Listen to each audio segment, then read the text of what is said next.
I'm going to change my name. I am Basil Podcasterson. The world is getting crazier. People are acting more and more insane. The end of the world is tomorrow. Tomorrow. There's only one thing to do when the world is falling apart. Listen to Basil and Gonz as they discuss this week's news and events through the lens of Bible prophecy. You are listening to Canary Cry News Talk. You're listening to Canary Cry News Talk. Today is December 7th, 2020. This is episode 273. And today, the Waccine Reptilians. They're coming for you, Gonz. And you know me, I am your best buddy, Basil. And this is Gonz. Welcome to the podcast where we report the egregious while pointing to Jesus, where we will likely offend you because we can be facetious. Supplement your weekly news digestion with us so you can get a well-rounded, biblically grounded intake of world events. Oh, man. Boom. Battle Rap Gonz is back in the house. Watch out, Flippy. I like it. I hope we keep doing that. Good job. I think I got to memorize that one. Yeah, that's a good one. It caught me by surprise, Gonz. I know. It's not very often that I'm caught by surprise. Yeah. Cool. Well, we're here. It's day one, Gonz. Day one of Vax Week. Vax Week is here. Vax Week. Waccine. Yes. Waccine. Waccine. That's right. If you haven't heard, this week is the week that the United Kingdom begins its National Vaccination Project. Oh, Vaccination. Vaccination. Oh, That's a man. Documentary. There you go. Yeah. So good. Well, our hearts and our thoughts and our prayers go out to our UK listeners, but hopefully you're here and you have not been transformed by the mRNA vaccine or whatever. If you have any boots on the ground reports, make sure to keep us posted. But we're going to be going through, in honor of Vax Week, we'll be checking in on the vaccines and the multiple companies and all the things, all the concerns, maybe. Yes. Yeah. But before we do that, Gonz, any news to report? From like personal life? Mm-hmm. Not really. Just more baby pooping. And yeah, you know, there's a scene in The Mandalorian where Grogu, little baby Yoda, he like throws up this goo stuff. Wait, he has a name? Oh yeah. Oh, you haven't been keeping up, I see. No, I haven't. I watched the first one of this season, and then I wanted to wait until there was more. Okay, well, sorry if I ruined it for anybody. His name is Grogu. Oh, Yeah. wow. Yeah. Okay. But there's a scene where he like throws up and he has these this gooey thing come out. Pretty accurate with babies. When you try to feed them, they just spit up all over, and you know, I have lots of laundry going on at the house. Oh, good. Yeah. What a great update. That's Yes. good to know. Nothing really exciting's happened over here. I've been just trying to take it easy after my trains, planes, and automobiles style Thanksgiving adventure. I'm just trying to catch a breath for a second. Nice. Yep, that's Yeah. good. Okay, well, first of all, we will start off the show by briefly touching on some of the most relevant election news. Gonz, what do you have for us? I thought I had an election jingle. What happened to it? Where'd it go? I don't know.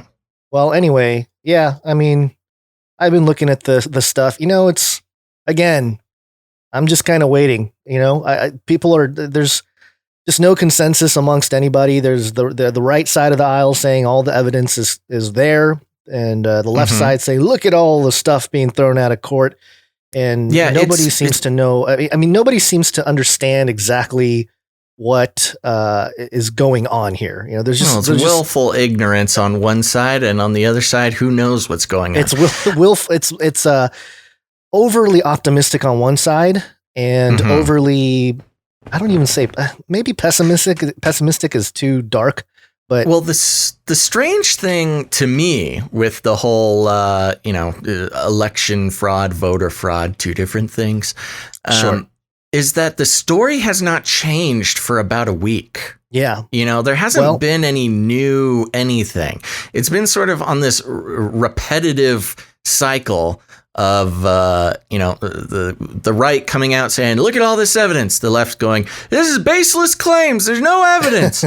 And then it just goes back and forth. Well, I've noticed the media did start changing their language a little bit, because at first it was, and people have pointed this out, how they were saying there's absolutely no evidence to the discredited information. They're slowly starting to crack down a little bit, because there is some stuff coming out that seems to be pretty, the evidence itself, if you just looked at it face value objectively, it's like, yeah, probably some messing around going on, but there probably always has been. And this is the first time in the United States where we're really looking at it. And I think it's, I don't know. It's, we'll just have to see what happens. I can't assess what is going to take place what the actual results are going to be, on January 20th or whatever. You heard that, folks. Gonz doesn't know what the results are going to be. So really? Oh no! Oh my gosh! Yeah, but I'm sick and tired of seeing people say like, "Oh, president-elect," because it hasn't happened yet. But then I'm also tired of it's really the trust the plan folks are really their backs are against the wall. They really got to come up with something to make sure that this thing keeps rolling. And, because a lot of that stuff can be severely discredited if they, if they fail to pull through with the courts and stuff. And I get it. There's a conspiring going on with the judges, and who knows what kind of stuff behind the scenes is going on for them to throw things out. You had talked about a standing issue. What new thing do you have? What's going on? No, there is a new thing. There's nothing new. What is this link that you have here? Oh, that's for you. You told me to put that in there. Oh, this is mine? Yes. Oh, this is mine. And so my question is very direct. Is voting by mail secure? I'm sitting here trying to lead you into an article that you haven't even read. I specifically told you not to read this because there's a fun game. Okay. I have a fun game to play here. Sure. This is an article from NBCnews.com, which you're going to love. And the headline is Michigan Secretary of State says armed protesters gathered outside her home. All right. Are you ready to play the game? I'm ready. I'm gonna read the article and then we'll take it from there. Okay. Dozens of armed gathered. What am I doing here? I don't know. Dozens of armed people. They're humans. Dozens of armed people gathered outside Michigan's Secretary of State Jocelyn Benson's home over the weekend, quote, shouting obscenities and threatening violence in an effort to overturn the presidential election results in the state, she said Sunday. Benson and her 4-year-old son had just finished decorating their home for Christmas and were about to watch how the Grinch stole Christmas when the group arrived, she said in a statement. Quote, the demands made outside my home were unambiguous, loud, and threatening, she said. They targeted me in my role as Michigan's chief election officer.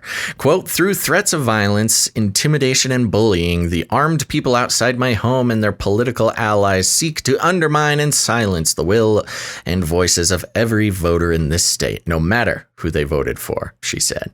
Gabriel Sterling, a top Republican elections official in Georgia, said last week that President Donald Trump's repeated false claims that the election was stolen from him had led to death threats, intimidation, and harassment. And then yada, yada, yada goes into, there's baseless assertions. Then it just goes into election news. So did you notice anything strange about this hard-hitting news report in those first couple paragraphs? Well, they set it up because they wanted to make it seem like, oh, those horrible people trying to steal the election. There's also the Grinch that stole Christmas. Which, I mean, what sort of evidence are we running with on this one? Oh, there's nothing the actual people said. The whole article is not about something that actually happened and any evidence to support that. or even really any witnesses or any strong assertions that it actually happened. The whole article, the whole news story is that, who is this? Michigan Secretary of State Jocelyn Benson said that there were mean people outside their house. I'm picturing no video. No video, no pictures, no audio, not even anybody else corroborating the story. Well, it's the whole article is this woman said that mean people were outside. It could very well be somebody, they're putting up lights and someone drove by their house, rolled down the window, stop the steal. And then she's like, unambiguous, loud, and threatening. It could have, or who knows? It could have been anything. It doesn't even have to, usually if you're reporting an angry mob, if you, as a reporter, they're literally saying, Jocelyn said some mean people were outside. They didn't go out. They didn't ask anybody else. They didn't identify any of the people. They didn't. There's nothing. The whole thing is Jocelyn Benson said that there were mean people. And when she was baking cookies and watching The Grinch. Now, isn't that awful, everybody? Well, I think they tried to make it horrible, too, because make it seem horrible because they brought in her kid. They mentioned her child, her 4-year-old son, just to make it seem like, those you gotta have Republican right-wingers ruining Christmas and my 4-year-old's Christmas dreams. Yeah. So this is a baseless claim, Gonz. Okay, so what's the game? What did you have an actual game? It. No, that was the whole game. I just wanted to see if you could spot it. Well, yeah, but I was hoping that you would. There was actual stuff that was low reported. expectations is the key to happiness, Gonz. I guess I expected too much. Actual quotes from the mob. No, I thought you were gonna ABC. Multiple it's choice. Low expectations. Yeah. You gotta not expect any evidence or really any reporting except for cutting and pasting a Facebook post from someone. Yeah. Did you see the Biden walking through the graveyard? The graveyard. That was a little weird. What was he doing? He was going to a church or something? I put on Twitter caption this because I just wanted to see what people would come up with. There was a couple good ones. Somebody said like, "Oh, they're letting him choose his burial site," and stuff like that. I mean, that's pretty mean. But hey, he didn't seem to have. He had a little either. Limp though. Did he have a limp? He was really selling that little baby limp. Yeah, because he has to prove that he actually broke his foot and wasn't wearing that boot just to hide an ankle bracelet. Right. He was getting out of the shower and chasing dog tails or something, right? Some weird story. Man, hairy legs. I actually, if he does get elected officially and he's in office, I want him to stay all 4 years, just so we can be entertained by his commentary or his just speaking in public. Oh, it's going to be hilarious. Yeah.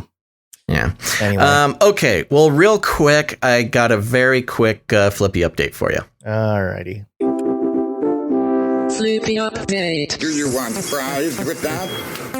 Okay, folks, if you're new to the show, this is called the Flippy Update. Flippy is the colloquial name we have for the disembodied robot arms that are taking our jobs, enslaving our children, and flirting with our spouses. We use talking about Flippy as a proxy conversation to discuss how robotics and AI are taking over the world, whether we like it or not.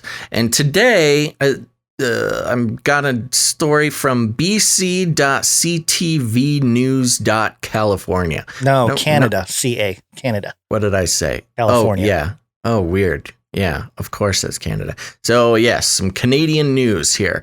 And the headline is, germicidal robots featured on Grey's Anatomy make their home at Fraser Health. Oh, well, Grey's Anatomy, we got to check out what this is.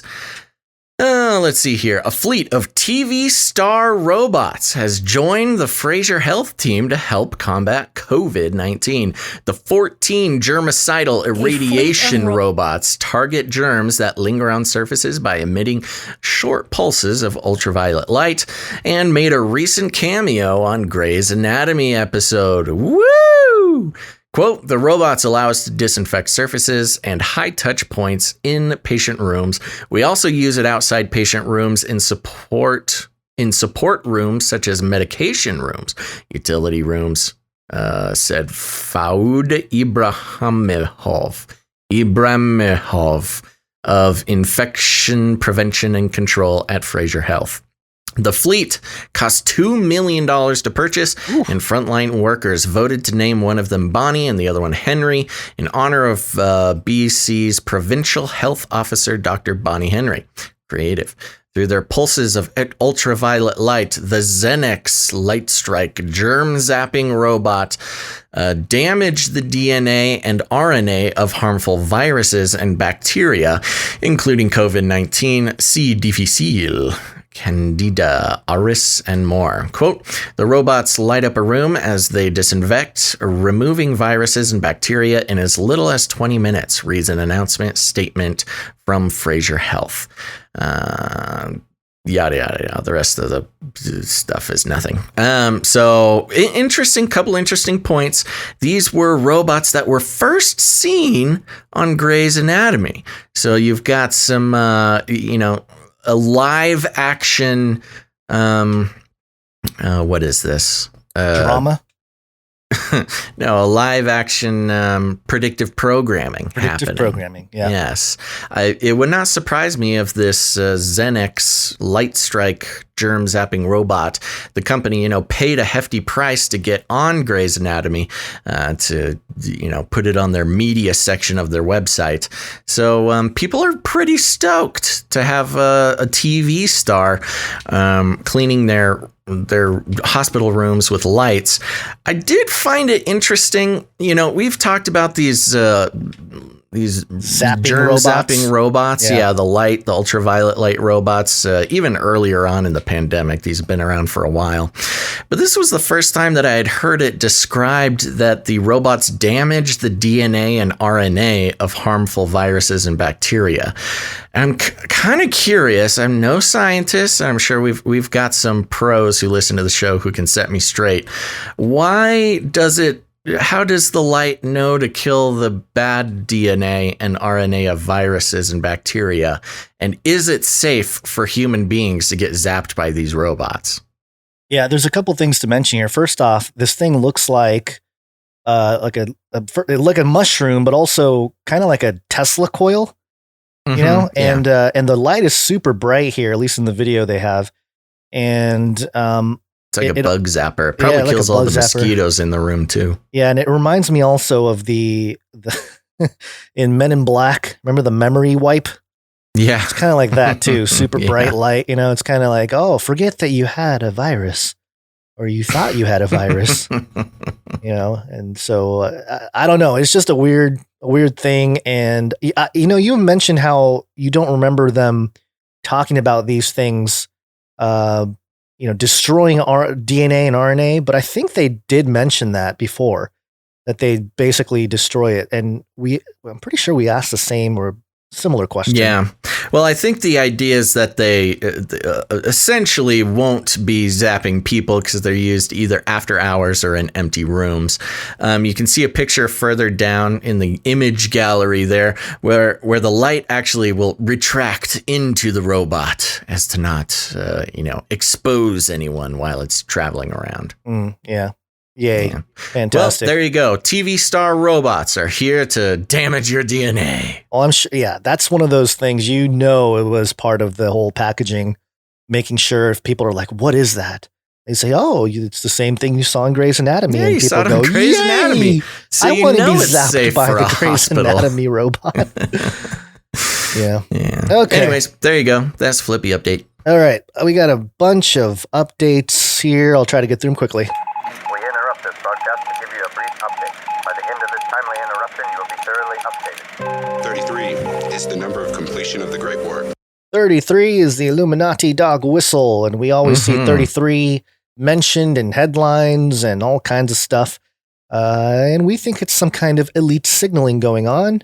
And according to this article, Patch.com, Mike Turk won't seek re-election after 33 years in office.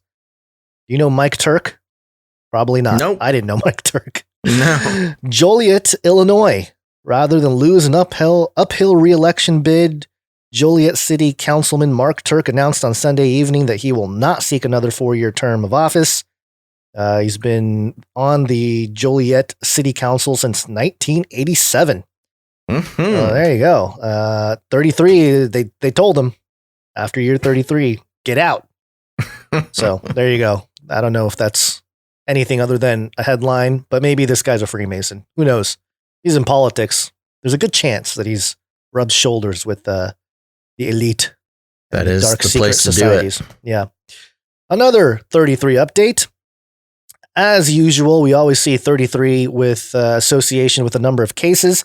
And, I feel like we see this a lot from the state of Ohio.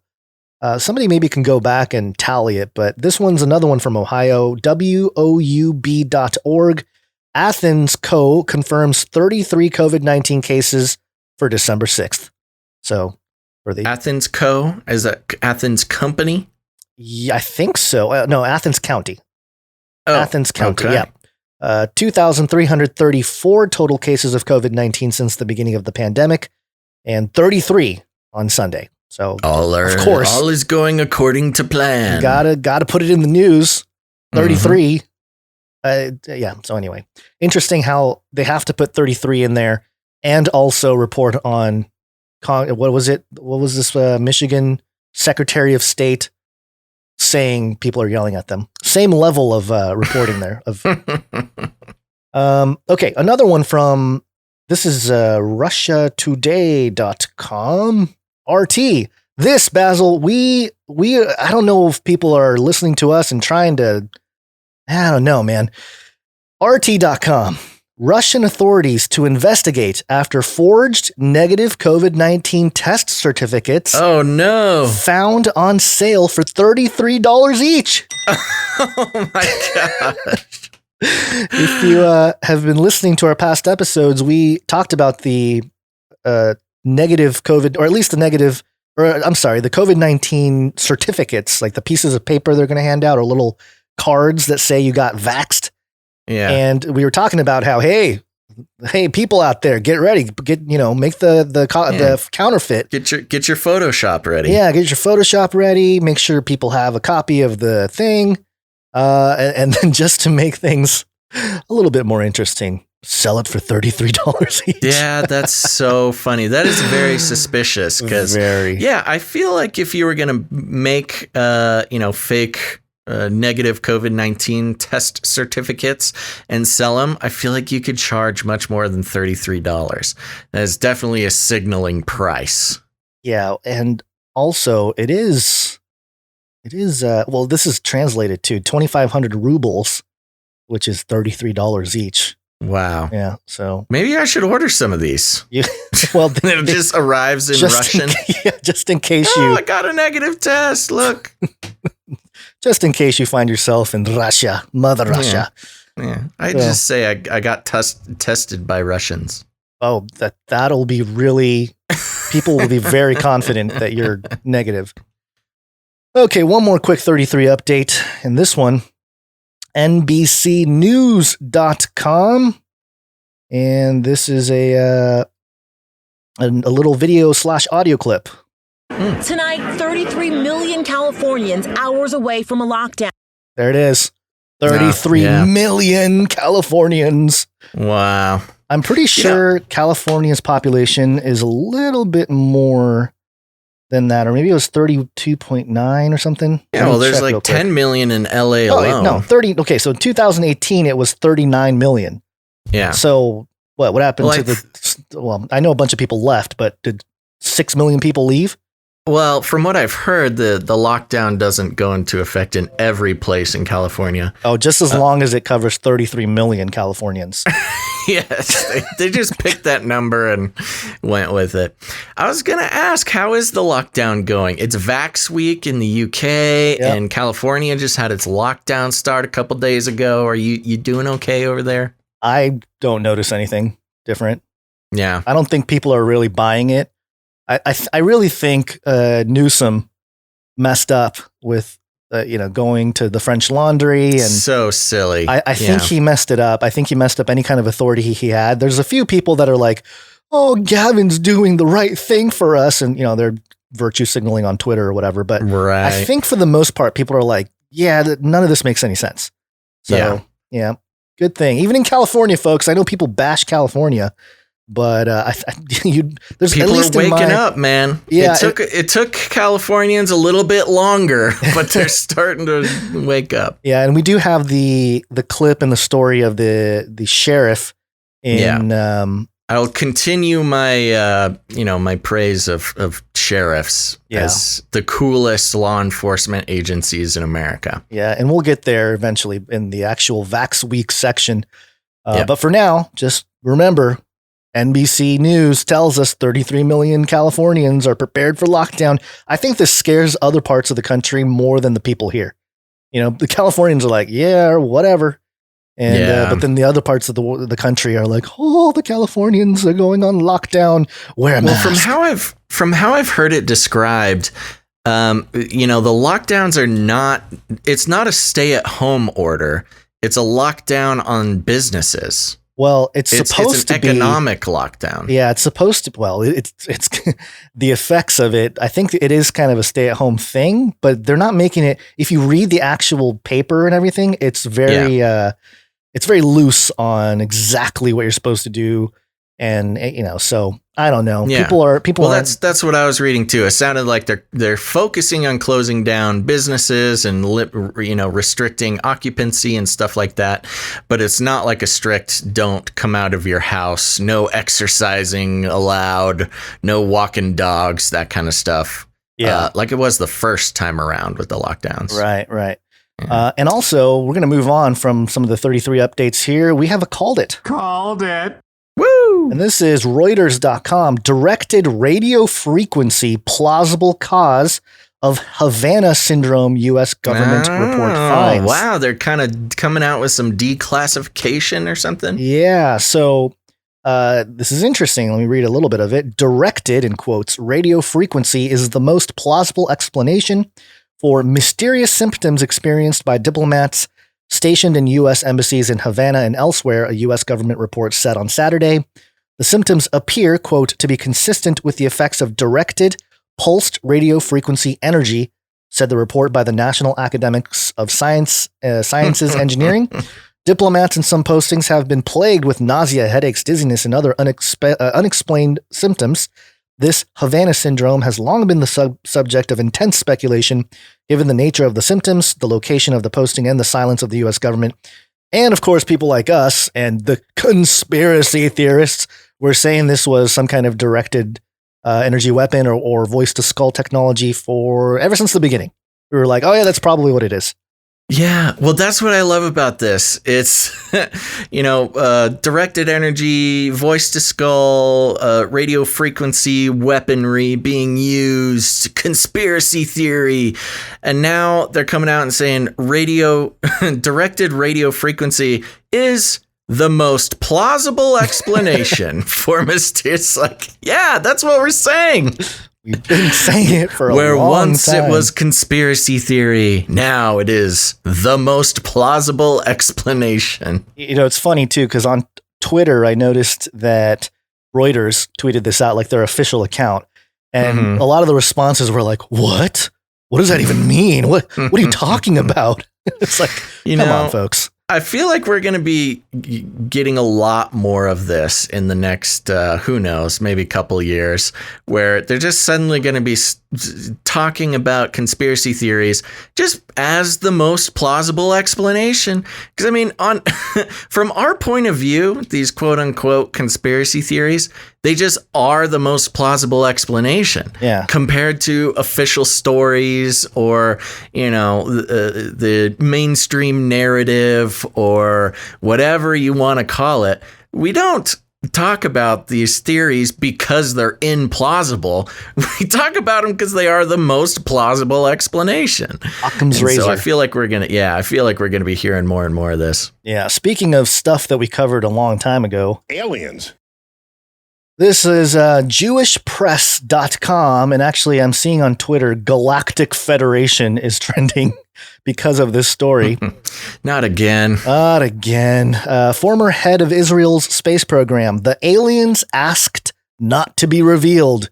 Humanity not yet ready. Ooh. Oh, I've heard that before. Yeah. Professor Haim Eshed served from 1981 to 2010 as the head of Israel's security space program, and over the years received the Israel Security Award 3 times, twice for confidential technological inventions. So if he went nuts, and this possibility is always open, it had to have happened over the past decade. Interesting way to put that. And the reason we think the good professor may have lost his marbles has to do with an interview he gave 7 days ago. The Shabbat edition of Yedioth Aharonoth, Israel's largest circulation 4-pay newspaper, in which he said, quote, aliens have asked not to announce that they are here. Humanity is not ready. And here's some of the quotes there. The UFOs have asked not to publish that they are here. Here's the thing that's funny. Isn't that exactly what you're doing by saying that? Aren't you basically saying that they're here? Yeah. Anyway, humanity is not ready. Trump was on the verge of revealing, but the aliens in the Galactic Federation are saying, wait, let the people calm down first. They don't want to start mass hysteria. They want to first make us sane and understand. So it sounds like this guy is directly disobeying his Galactic Federation orders. Yeah, he's gonna get zapped. Watch out. They have been waiting for humanity to evolve and reach a stage where we will generally understand what space and spaceships are. There's an agreement between the U.S. government and the aliens.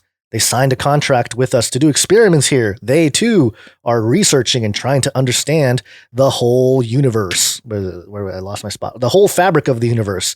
And they want us as helpers, slaves. There's an underground base in the depths of Mars where their representatives are, and also our American astronauts. If I had come up with what I'm saying today 5 years ago, I would have been hospitalized. Wherever I've gone with this in academia, they've said the man has lost his mind. Today, they're already talking differently. I have nothing to lose. I've received my degrees and awards. I am respected in universities abroad where the trend is also changing. And it kind of goes on here and gets into some different things. Examples from entertainment and stuff like that. But here's the thing about this whole concept of the story about aliens, and especially coming out of Israel, is very fascinating. Because a little while ago, I think this was 2015, when I published this video, it was called ETs in Jewish Mysticism, How an Alien Savior Can Arise in Modern Judaism. And I'll play a little clip here from Rev. Michael Lightman. And we've played it before. I've played it multiple times on various occasions. But it's good to revisit, especially if you're new. You may have not caught this back in 2015 when we were looking at it. And this is actually translated, so you're listening to the translator talk.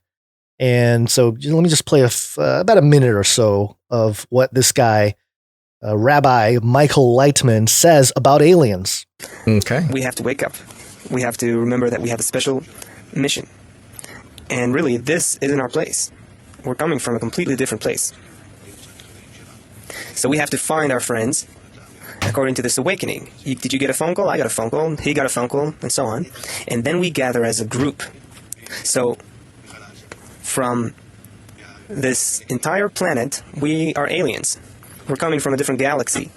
We received this ray of light, this awakening, individually, and now we're gathering as groups, starting to prep ourselves to conquer Earth. Okay.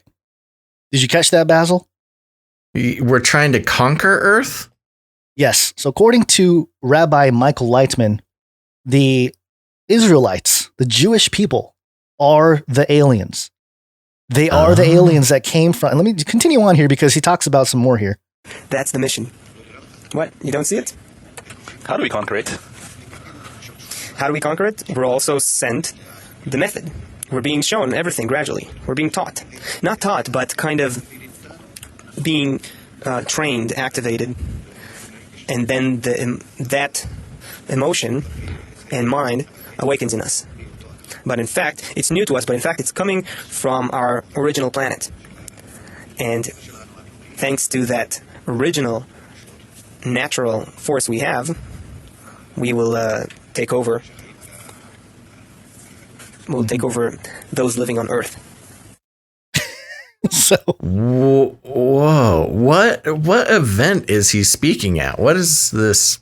What is the purpose of this? It's some conference thing he was doing in front of. It's a big crowd too. This is back in 2014.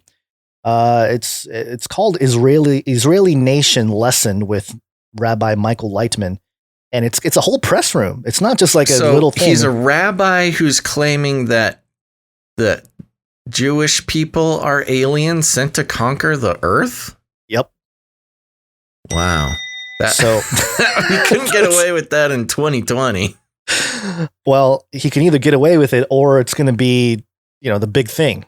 And I happen to think that maybe part of all this, even this guy coming out and starting to talk about it, this, what's his name? Professor Haim Eshed.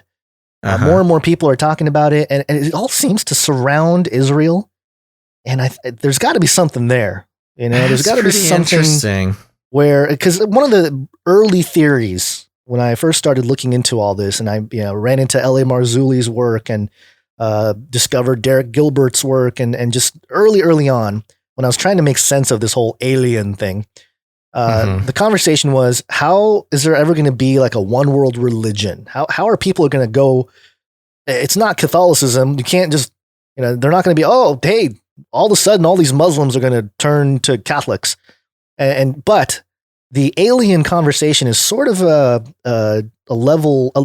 thing that levels the playing field, right? Everyone has to sort of abide if there's some kind of hard proof about aliens and we come from the stars and whatever. If that narrative somehow is proven to the world, then all monotheistic religions kind of collapses into this alien idea. Right. And the Vatican's been on top of it for decades with their, they have their Lucifer telescope and stuff like that. Islam has interestingly, they have their eschatology, and it's not precisely aliens, but they kind of have that, the echoes of even biblical eschatology that would align with it. So I'm just saying, and especially at this time when we're starting to vaccinate everybody, and it's starting to look like not a mandatory vaccine quite yet in verbiage anyway. Yeah. But it's possible in the next few decades, people are really genetically messed up to the point where, release the aliens, because a lot of people are genetically changed, So I don't know, just something to throw out there. I'm not saying this is hard evidence. No, that's very interesting. I don't know if I had heard that guy before, but I'm sorry, I'm referring to the guy who's saying Jews are aliens. Yeah. But no, this is interesting. And again, this isn't just any old guy talking about, aliens exist and they're waiting and they're here to teach us, et cetera, et cetera. He was the head of the Israeli space program for like 30 years or something, right? Yeah. This guy, the Professor Haim Eshed. So I really think they're preparing the masses for a quote unquote disclosure of some kind. And the narrative has been put in movies and TV shows. It's if you watch the beginning of Prometheus, there's like an alien being. He drinks this black goo, and he dies and falls into the river, and the evolution took place, and that's where humanity is from. If you watch the movie Lucy, at the end of the movie, Lucy. Basically this black goo comes out of a supercomputer and they merge and apotheosis and, they become gods. And it's like the narrative is just there in our face over and over and over again. And now, as we mentioned and have mentioned before, it's all sort of like documentaries, all these science fiction shows are just documenting what they plan to do or what they want to do. And so I'm not saying that that's how it's going to play out, but very interesting story. It's certainly one big step towards some sort of disclosure. Yeah. Crazy disclosure. Okay, Gonz. Well, I think in honor of Vax Week over there in the UK, I think we should talk about the vaccines a little bit. Waccine. Waccine. A pandemic special. Okay, we're going to start out. If I can load this article. There we go. So let's start out with this article from independent.co.uk, coming straight from the source, baby. Now, we've talked a lot about the Pfizer vaccine, which is the one that the UK will be implementing starting this week. And so let's hear a little bit about this whole situation. The article is titled Coronavirus Vaccine, Pfizer Given Protection from Legal Action by UK Government. No. Okay. Oh, no. The UK government has granted pharmaceutical giant Pfizer a legal indemnity, protecting it from being sued, enabling its coronavirus vaccine to be rolled out across the country as early as next week. This was last week. It's about 4 or 5 days old. So yeah. Got it. Yeah. So this week, the Department of Health and Social Care has confirmed the company has been given an indemnity protecting it from legal action as a result of any problems with the vaccine. Mm-hmm. Ministers have also changed the law in recent weeks to give new protections to companies such as Pfizer, giving them immunity from being sued by patients in the event of any complications. They just repeated themselves 3 times. That's what I was going to say. That's crazy. That's some crazy pounding mind control. It really is. 3 times the charm. NHS staff providing the vaccine as well as manufacturers of the drug are also protected. Wow. Everybody all the way down to the bottom, from the top to the bottom, is protected. The vaccine will be made available to anyone over the age of 16, but will not be available to pregnant women because of the lack of data about how it could affect them and the baby. An ongoing trial is looking at this. The Pfizer BioNTech vaccine was authorized by the Medicines and Healthcare Products Regulatory Agency on Tuesday under Regulation 174 of the Human Medicine Regulations 2012, which allows an unlicensed medication to be used in an emergency such as a pandemic. It also has the effect of granting civil immunity to Pfizer after the government changed the regulations following a short 3-week consultation in September. In a press conference with journalists on Wednesday, Ben Osborne, Pfizer's UK managing director, refused to explain why the company needed an indemnity. No kidding. He said, quote, "We're not actually disclosing any of the details around any of the aspects of that agreement and specifically around the liability clauses." Well, that's totally fine, everybody. Don't ask questions. We're not going to answer them. That's really egregious. That's maybe the most worrying sentence I've read in a while. It's like, you can't sue us, and we won't tell you why you and can't we won't sue us. tell you why we need protection from you. Oh, this is horrible. Yikes. We laugh, but it's bad. Yeah. Asked about when the full data on the vaccine's clinical trial would be published, the company said this was still being worked on. Okay, good. More non-answers from Pfizer. I like how they don't publish the clinical trials, but they're rolling out the vaccines first. They don't publish the clinical trials. They don't publish the documents on their indemnity. They don't publish anything. Here's a vaccine. Get it if you're a good person, and if you don't, go away. Dr. Berkeley Phillips, medical director for Pfizer UK, said, quote, "The publication is in progress. The priority absolutely had to be the regulatory submissions to MHRA, EMA, and the FDA. That was the most important thing we needed to do. The full protocol is published and available for everyone to see, and the team are working on the publication of the manuscript in parallel to the regulatory submissions." Notice how they're so proud that the protocol is published, just not the data, the results. The chief executive of the Medicines and Healthcare Products Regulatory Agency, speaking at a separate briefing on Wednesday, said no corners had been cut in the safety analysis of the vaccine. Oh, that's good. Except for the usual, 4 years it takes to do the testing. other than cutting it down by 3.5 years, no corners have been cut. Did you have something to say? No, continue, please. June Rain said, quote, "This recommendation has only been given by the MHRA following the most rigorous scientific assessment of every piece of data. So that meets the required strict standards of safety and effectiveness of quality. Quote, we've also reviewed and agreed the prescribing information so that the public and healthcare professionals are very clear and can be very confident that the vaccine is being used in the correct way, understanding what's involved." That's a funny way of saying we included instructions with the vaccine. Yeah. She said that National Institute for Biological Standards would be independently testing every single vaccine that goes out. Wow.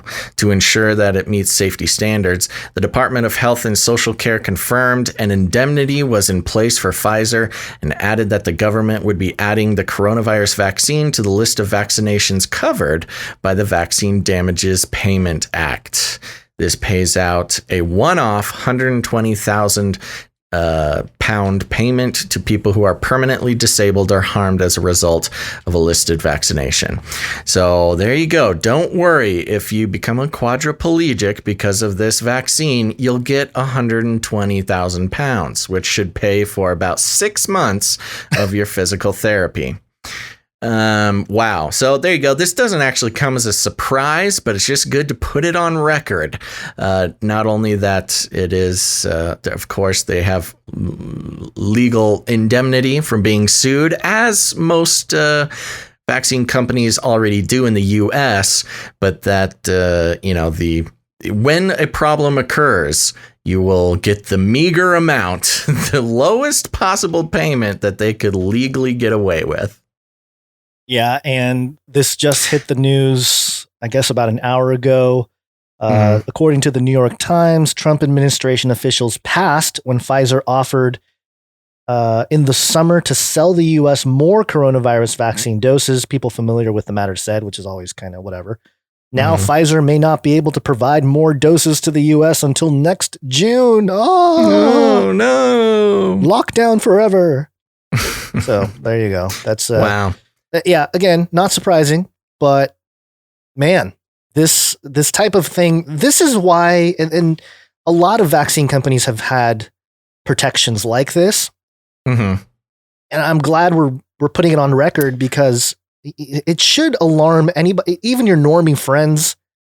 It should at least put a little rock in their shoe, just a little skepticism, knowing that they can't be legally held accountable for anything.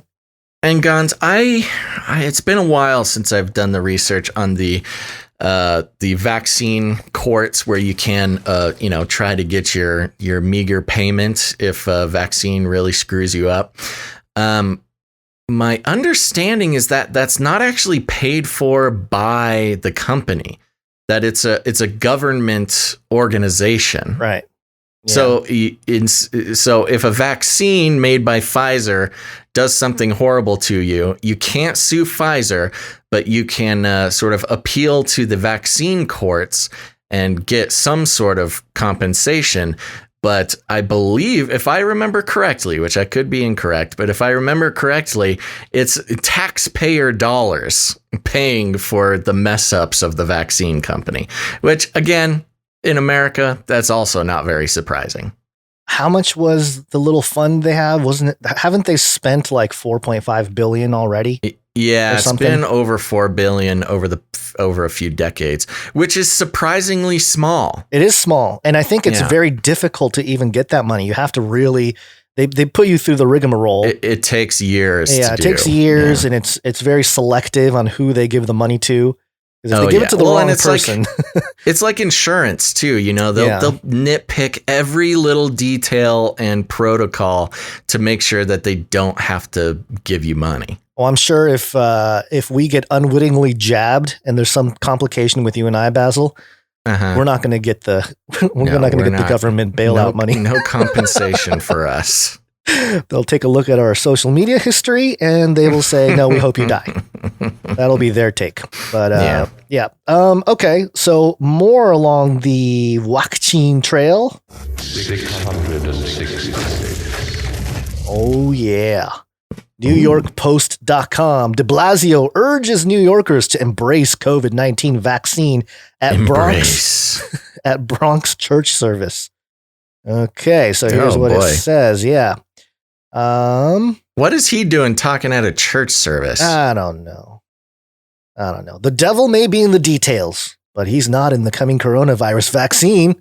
A Bronx City Councilman and Mayor Bill de Blasio said during a Sunday church service, vowing to show New Yorkers the shot is nothing to fear. Quote, "I know there's some people that are afraid," said Democratic Councilman Fernando Cabrera during services at the New Life Outreach International Church, which he also serves as pastor. Quote, "I want to tell everybody you're not getting the 666 in this vaccine, okay?" He continued, invoking. Did he really say the 666? Yeah, sounds like he had some researcher try to explain it to him before he had to speak. Sounds like he doesn't read the Bible. People don't even read their Bible, for heaven's sakes. The 666? Yeah. I don't know. He continued, invoking the biblical number of the beast. Invoking, eh? Quote, "I want to tell you straight up, there is no 666. There's no conspiracy. I'll be the first one to get it if I'm allowed to." Yay. Yeah, Cabrera sang the shot's praises at the Morris Avenue Church one day after the Post reported bombshell survey findings that more than half of city firefighters would refuse the vaccine. He then brought on de Blasio, repeatedly urging the sleepy Sunday morning crowd to make some more noise after his zoner was greeted with muted applause. Please clap. Yeah. To assure the flock that healthiness is next to godliness. Quote, "Oh my gosh. In a matter of days, the first vaccine arrives in New York City," said de Blasio, seemingly volunteering himself and Cabrera to demonstrate that the vaccine is not harmful. "When it's our turn, council member, you and I will be there together and we'll show people that it's safe and that it's going to bring us forward," he said. A City Hall spokesman. What do you mean, bring us forward? Bring us forward to highly evolved transhuman alien reptiles. Cause a mass evolution and we will ascend as light beings. The City Hall spokeswoman confirmed in a statement that de Blasio would indeed take the shot publicly in order to build confidence in its safety. As the mayor indicted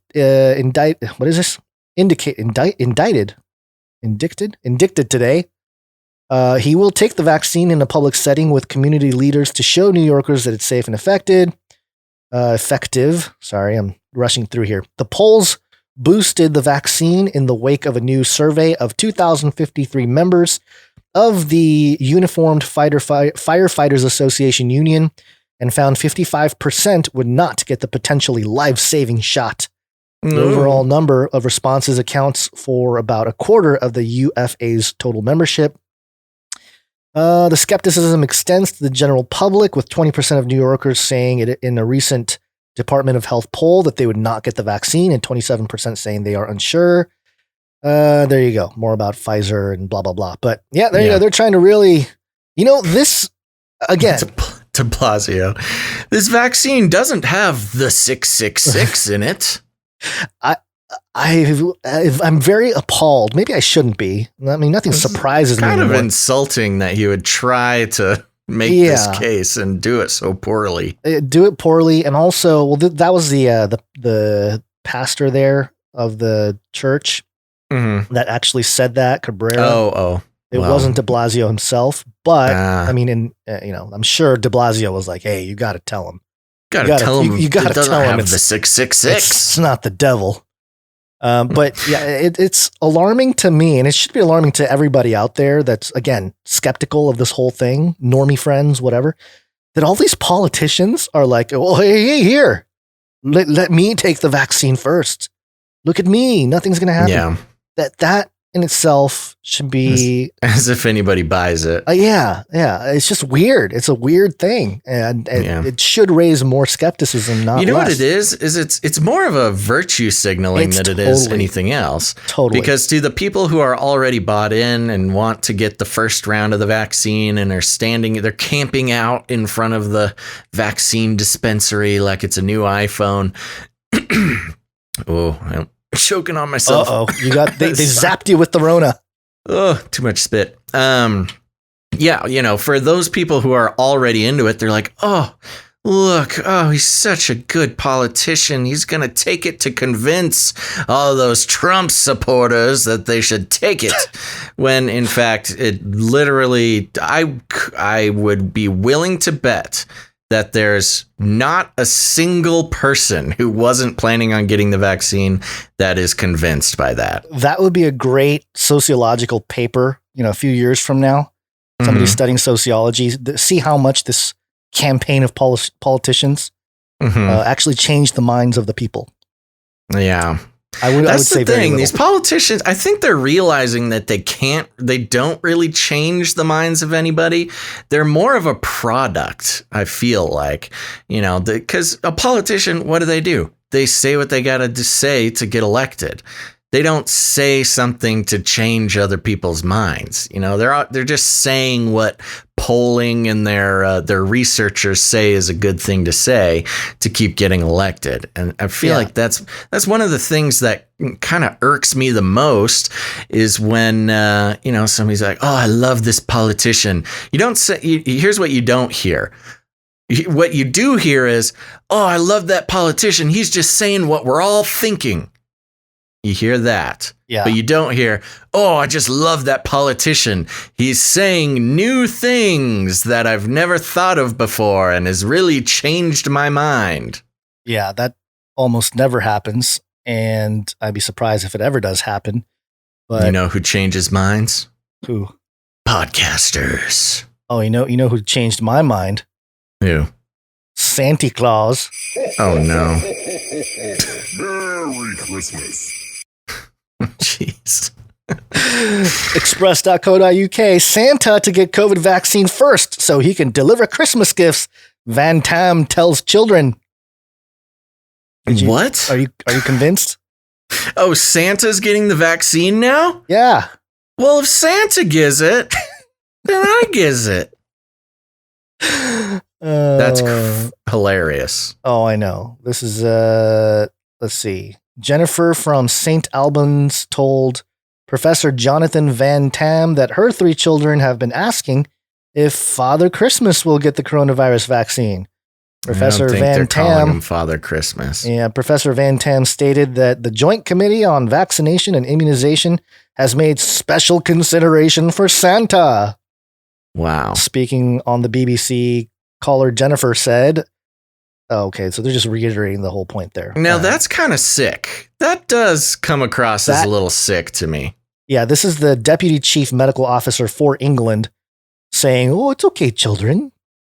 Santa will get the vaccine. He'll be all right." That's pretty crazy. That is some mind control to the highest order. Yeah, you know how people always say, "Oh, you're lying to your children about Santa." How about lying to your children to the degree to get, to accept the vaccine? It's a whole different level of craziness. And you better be good. The kids who don't believe in Santa, they're going to be they're the rebels. I know. But they're also naughty. Yeah, so they're being watched. Yeah. Okay, wow. There you go. Okay, let's move on. Moving on. Oh man, that's probably the most depressing part of the show right there. Santa's getting his vax to make sure the kids get it. That's the dip right there in the show. As if Santa. Sorry. No, go ahead. As if Santa could make a children like getting a needle jabbed into them any more than they hate it. Hey, Johnny, Santa got it, so can you. Okay, Mommy, I guess so. All right, one last Waccine story here. Oh, wait, my whole thing with the pointing out the kids was to play this clip here. We're taking things that are genetically modified organisms and we're injecting them in little kids' arms. We just shoot them right into the vein. Right into the vein. Little kids' arms. Yeah. He's sick. Yeah. All right. Waccine time. And Waccine.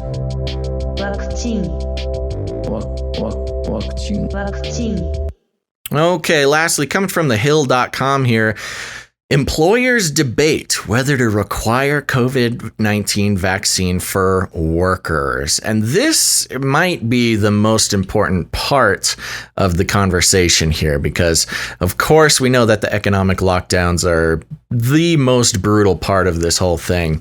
And let's get into some more public manipulation here. Companies will soon face a tough decision. Sorry. The video started auto playing, and I think it reads the article, so it defeated the purpose of having you around. Oh, no. Companies will soon face a tough decision about whether to require their employees to get vaccinated for COVID-19 as a condition for returning to work. Oh, man. I've never been so happy to be a podcaster. New polling shows that nearly 60% of Americans said they would get the vaccine, up from 50% in September, but still far below the amount needed to fuel a robust economic recovery. Notice how it's just about the economic recovery and not protecting us against COVID-19. Employers believe they are on firm legal ground to mandate vaccinations, but that doesn't mean enforcement won't be without its challenges, particularly given the backlash in some parts of the country to mask mandates and smaller groups opposed to vaccinations of any kind. Quote, companies can require it, yes, but they may bump up against legal limits. COVID is such uncharted territory that as we see employers acting, as we see others acting, more edges in the law are being articulated, said Allison Hoffman, stated like a true lawyer, University of Pennsylvania Carey Law School professor. Some business groups are starting to get out in front of the issue by voicing public support for vaccination requirements. See, this is the problem when you get corporations supporting the government in this way. It really screams as like the two slave masters are colluding to make sure everybody obeys. Jay Timmons, CEO of the National Association of Manufacturers, stressed that the vaccine is needed to protect essential personnel. Interesting. It's the Association of Manufacturers. Don't they know it's all going to be robots like in 2 years? Anyways, robots don't need a vaccine. Jay Timmons, CEO of the National Association of Manufacturers, stressed that the vaccine is needed to protect essential personnel, including manufacturing workers, and that his group would back member companies implementing vaccination requirements. Quote, while there are likely legal concerns with blanket mandates, if any of our members believed that a requirement at their company was the right thing to do, we would certainly support that within the bounds of the law, because America's future depends on folks rolling up their sleeves in a new way. Timmons told The Hill. The legal limits that employers could run up against are related to the American Disabilities Act, the ADA, and Title VII of the Civil Rights Act of 1964, which allow for employee vaccination exemptions under certain health and religious reasons. The Equal Employment Opportunity Commission in March said an employer covered by the ADA and Title VII can't compel all of its employees to take a vaccine. Quote, the commission continues to closely monitor the developments of a COVID-19 vaccine and is actively evaluating how a potential vaccine would interact with employers' obligations under the Americans with Disabilities Act, Title VII of the Civil Rights Act of 1964, and other laws the commission enforces. Christina Sa Nazir, an EEOC spokeswoman, told The Hill. President-elect Joe Biden, weighed in on the debate this past week, though not about workers specifically. Quote, I don't think it should be mandatory. I wouldn't demand it to be mandatory, Biden said at a news conference in Wilmington, Delaware, just like I don't think masks have to be made mandatory nationwide. Quote, I'll do everything in my power as President of the United States to encourage people to do the right thing, and when they do it, demonstrate that it matters. But what if they don't do it, Joe? What are you going to do then? Barry Furrow, director of the health law program at Drexel University Klein School of Law, said employers can mandate vaccinations at their peril. Ooh. Quote, employers can say, we can do it, but they'd be foolish to do it in the face of resistance. Our culture is so resistant to being told what to do, he said. Amen. Delta CEO Ed Bastian predicted that getting the COVID-19 vaccine will become a requirement for international travel, but that, for now, the airline will just encourage its employees to get it. Oh, yikes. Quote, we're going to strongly encourage that airline employees get all vaccinated, yada, yada, yada. Okay, let's see here. I think we're just going to be hearing the same thing from a bunch of different business leaders.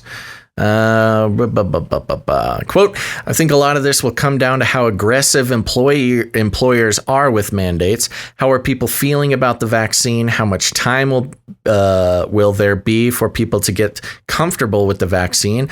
I think if employees feel safe, it will reduce the expansionary effect, Hoffman said. Rob Wilson, president of EmployCo USA and human resources expert, said employees should expect some companies, especially large corporations or frontline industries, to require they get the vaccine. It's a serious liability, this is a quote, not just financially, but also when it comes to alerting your staff and customers, making sure you're doing your due diligence to protect everyone under your company umbrella, Wilson said. He added that company-sponsored injection sites, woo! And reminders about taking a vaccine by a certain date are likely to start popping up soon. The head of the Consumer Brands Association, which has asked the Centers for Disease Control and Prevention for vaccine priority for its industry, said he is optimistic that requiring workers in the consumer packaged goods industry to take the vaccine won't be necessary. Quote, based on flu clinic participation, we are optimistic about industry employees' desire to receive the vaccine, hopefully offsetting any need for a mandate, said Jeff Freeman, the association's CEO. Quote, that being said, we're in the first inning with the vaccine and we expect confidence to grow significantly as more information is provided over the coming months. I think that's just about it. The U.S. plans to immunize 100 million people by the end of February, a number based on the number of vaccines that could be available from Moderna and Pfizer BioNTech. Former presidents Barack Obama, George W. Bush, and Clinton are offering to receive vaccinations on camera to build public trust. Ooh. So there you go, Gonz. There is people, or these industry leaders sound pretty confident that they can mandate vaccines, or at least be sufficiently convincing. Protected legally. Yeah. This is problematic in the economic front here, not just because look at the walls closing in here. You had small businesses being destroyed because of the lockdowns. And now you have people that are actually employed by some of these bigger companies being forced to make decisions about their health. My body, my choice, except for when you get a jab. Right. And they're going to be, the social stigma is going to be just as bad. It already is. But I just, this is just really, because people are going to not want to work. There's going to be a lot of people quitting, their jobs, and unemployment is probably going to get worse before it gets better here. But I really think that part of, and connecting it to the whole, reptilian idea here, the changing of the genetics, maybe not a direct change of the DNA, but we just don't have enough information about how this affects us in generations from now. Yeah. And clearly there's been a rise in autism, and there have been some studies that show a connection to vaccines as part of the reason why we are increasing in that problem. Uh-oh, Gonz, you're getting in bannable territory now. I know. And the percentage, and again, it goes into this idea of like, hey, if we can get a whole bunch of people to genetically be worse off than they were before, and not just with vaccines either. It's our food. I mean, clearly our food is genetically modified already. Right. So I just think if you're considering in the context or the framework of how do you control populations, And how do you do it without some kind of overt war? You can't just like kill them all. You got to get them to accept it. This would be a perfect way. Put out a faulty virus out there, and then you're going all the way to the top, to the depopulation plan, huh? We should invite fewer people to be born. That's the idea. That's the idea. So yeah. Well, in the context of this, can companies mandate the vaccine, or will they? Versus kind of making the government do it.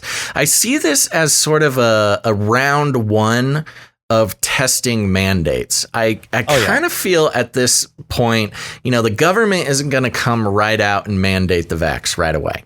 I've never really thought that they were going to do that. At least they couldn't. In our, at least in America, it would be very difficult for the government to do that. I mean, they kind of do already at some points. They can't like show up at your house legally and do that. Although, in a state of emergency, they have all sorts of legal rights that they usually don't have.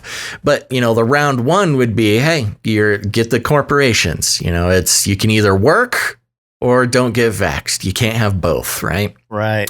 But what this does open up in an interesting way, considering in the legal liability arena, if something bad does happen from the vaccine, especially on the first round, it's the first round of a rushed vaccine is sketchy on its own. I mean, take away all the other stuff, just the fact. Even if you're a vaccine lover, a rushed vaccine, a first round of a rushed vaccine, it has a certain amount of risk that can't be denied.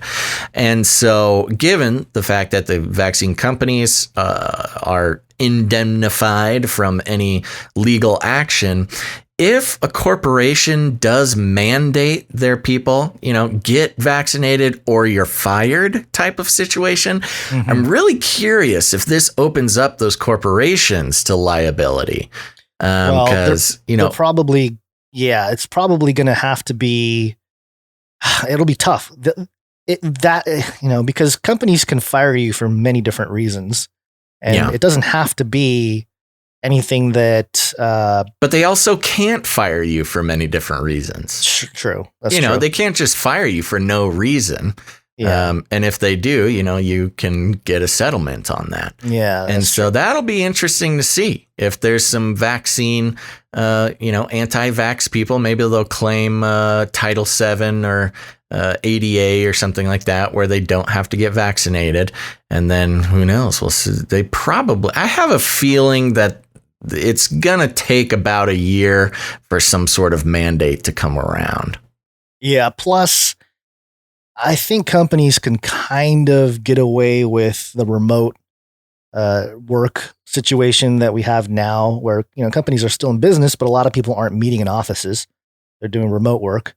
And why would you need to get a vaccine if you can just call in from home? Sure. All your that's a good point. So, that's a really good point. If you're working from home, why would you even bother? So it's kind of like, it's a vax to come work or, stay home slave. Yeah. And Numati in the Twitch chat, who is a microbiologist by trade, who's very educated on these things, says, Basil, as a rational thinking scientist, I think you may be underestimating the vaccine side effects, which, I hadn't taken that into consideration. But what I'm saying is I agree. I think that taking this vaccine carries a lot of risks. I would be curious to see the types of numbers that these corporations are running. Because if you mandate a vaccine for all your employees and then all your employees are out for 3 days because of the side effects, they're all getting sick. You've basically got to shut down your own company for 3 days. Yeah, that is a good point. That's interesting. Maybe they hadn't considered that. That'll backfire. And it would have to be paid. They'd have to be giving everybody paid leave. Yeah, the backfire. Can't keep the people down. Yeah. I moved this story, Basil, I don't know if you saw this, my quick rant here. I moved it up because I think it's good before we get into our little good news and into the break. So let me just do it quickly here. And this is just another one of those pandemic special situations. A pandemic special. And it's also concerning science being truth. Science is truth. Which is not a scientific statement. And I tweeted this whole thread out, and I'll go through it very quickly here, because I think this is, and please use this as ammunition when you talk to your normie friends or people that are buying into the vaccine in general, because the vaccine is supposed to be a solution, right? We're already at the solution stage. But you got to look back and think about what brought us here. And part of it is problem and then reaction. We've talked about the PCR test or the PCR process multiple times on this show, and other people have brought it up all over the place. But this is something I think people need to share with friends and family more, because people always, and we hear it on the news, we see it on TV, we see it with friends and family. Oh, just listen to the science. Oh, it's science. Just listen to the science. Lockdown, oh, it's the science. Wear a mask, oh, it's the science. The virus, oh, it's the science. And my whole thing has been, there is no consensus amongst scientists. And that's been a fact throughout all of history. Yeah. And so I wanted to go through this real quick, because there was a group, an international consortium of scientists, 22 of them, issued a retraction request to Eurosurveillance on November 27th, 2020. Ooh, Eurosurveillance. So Eurosurveillance was the journal that supplied the paper to the World Health Organization that brought PCRs all over the world to start, testing for the virus, for coronavirus. It was like the justification paper, like, oh yeah, look at this. This is how we can identify who has the virus. And they outlined 10, quote, fatal problems with the initial report, again, that was used by the World Health Organization to justify worldwide PCR, quote unquote, testing of COVID-19. And the paper says that the original manuscript suffer from numerous technological and scientific errors, including insufficient primer design, problematic and insufficient RT-Q PCR protocol, in the absence of an accurate test validation. Neither the presented test nor the manuscript itself fulfills the requirements for an acceptable scientific publication. I mean, that's pretty hardcore for a group of scientists to come out and say it. And the original paper is the Corman-Drosten paper. You can go to corman-drosten-review.com and you can get all the information where I was pulling this from. And so let me go through a couple of the things they pointed out as the problem here. One of them, the authors of the original report did not have an actual sample or sequence of the COVID-19 virus. Instead, they based their findings on a theoretical sequence of the virus supplied by a lab in China to come up with their PCR methodology. So instead of using like the actual sequence, virus, like the strain, they used a theoretical sequence that was supplied to them by some random lab in China. Really? That's not very good science.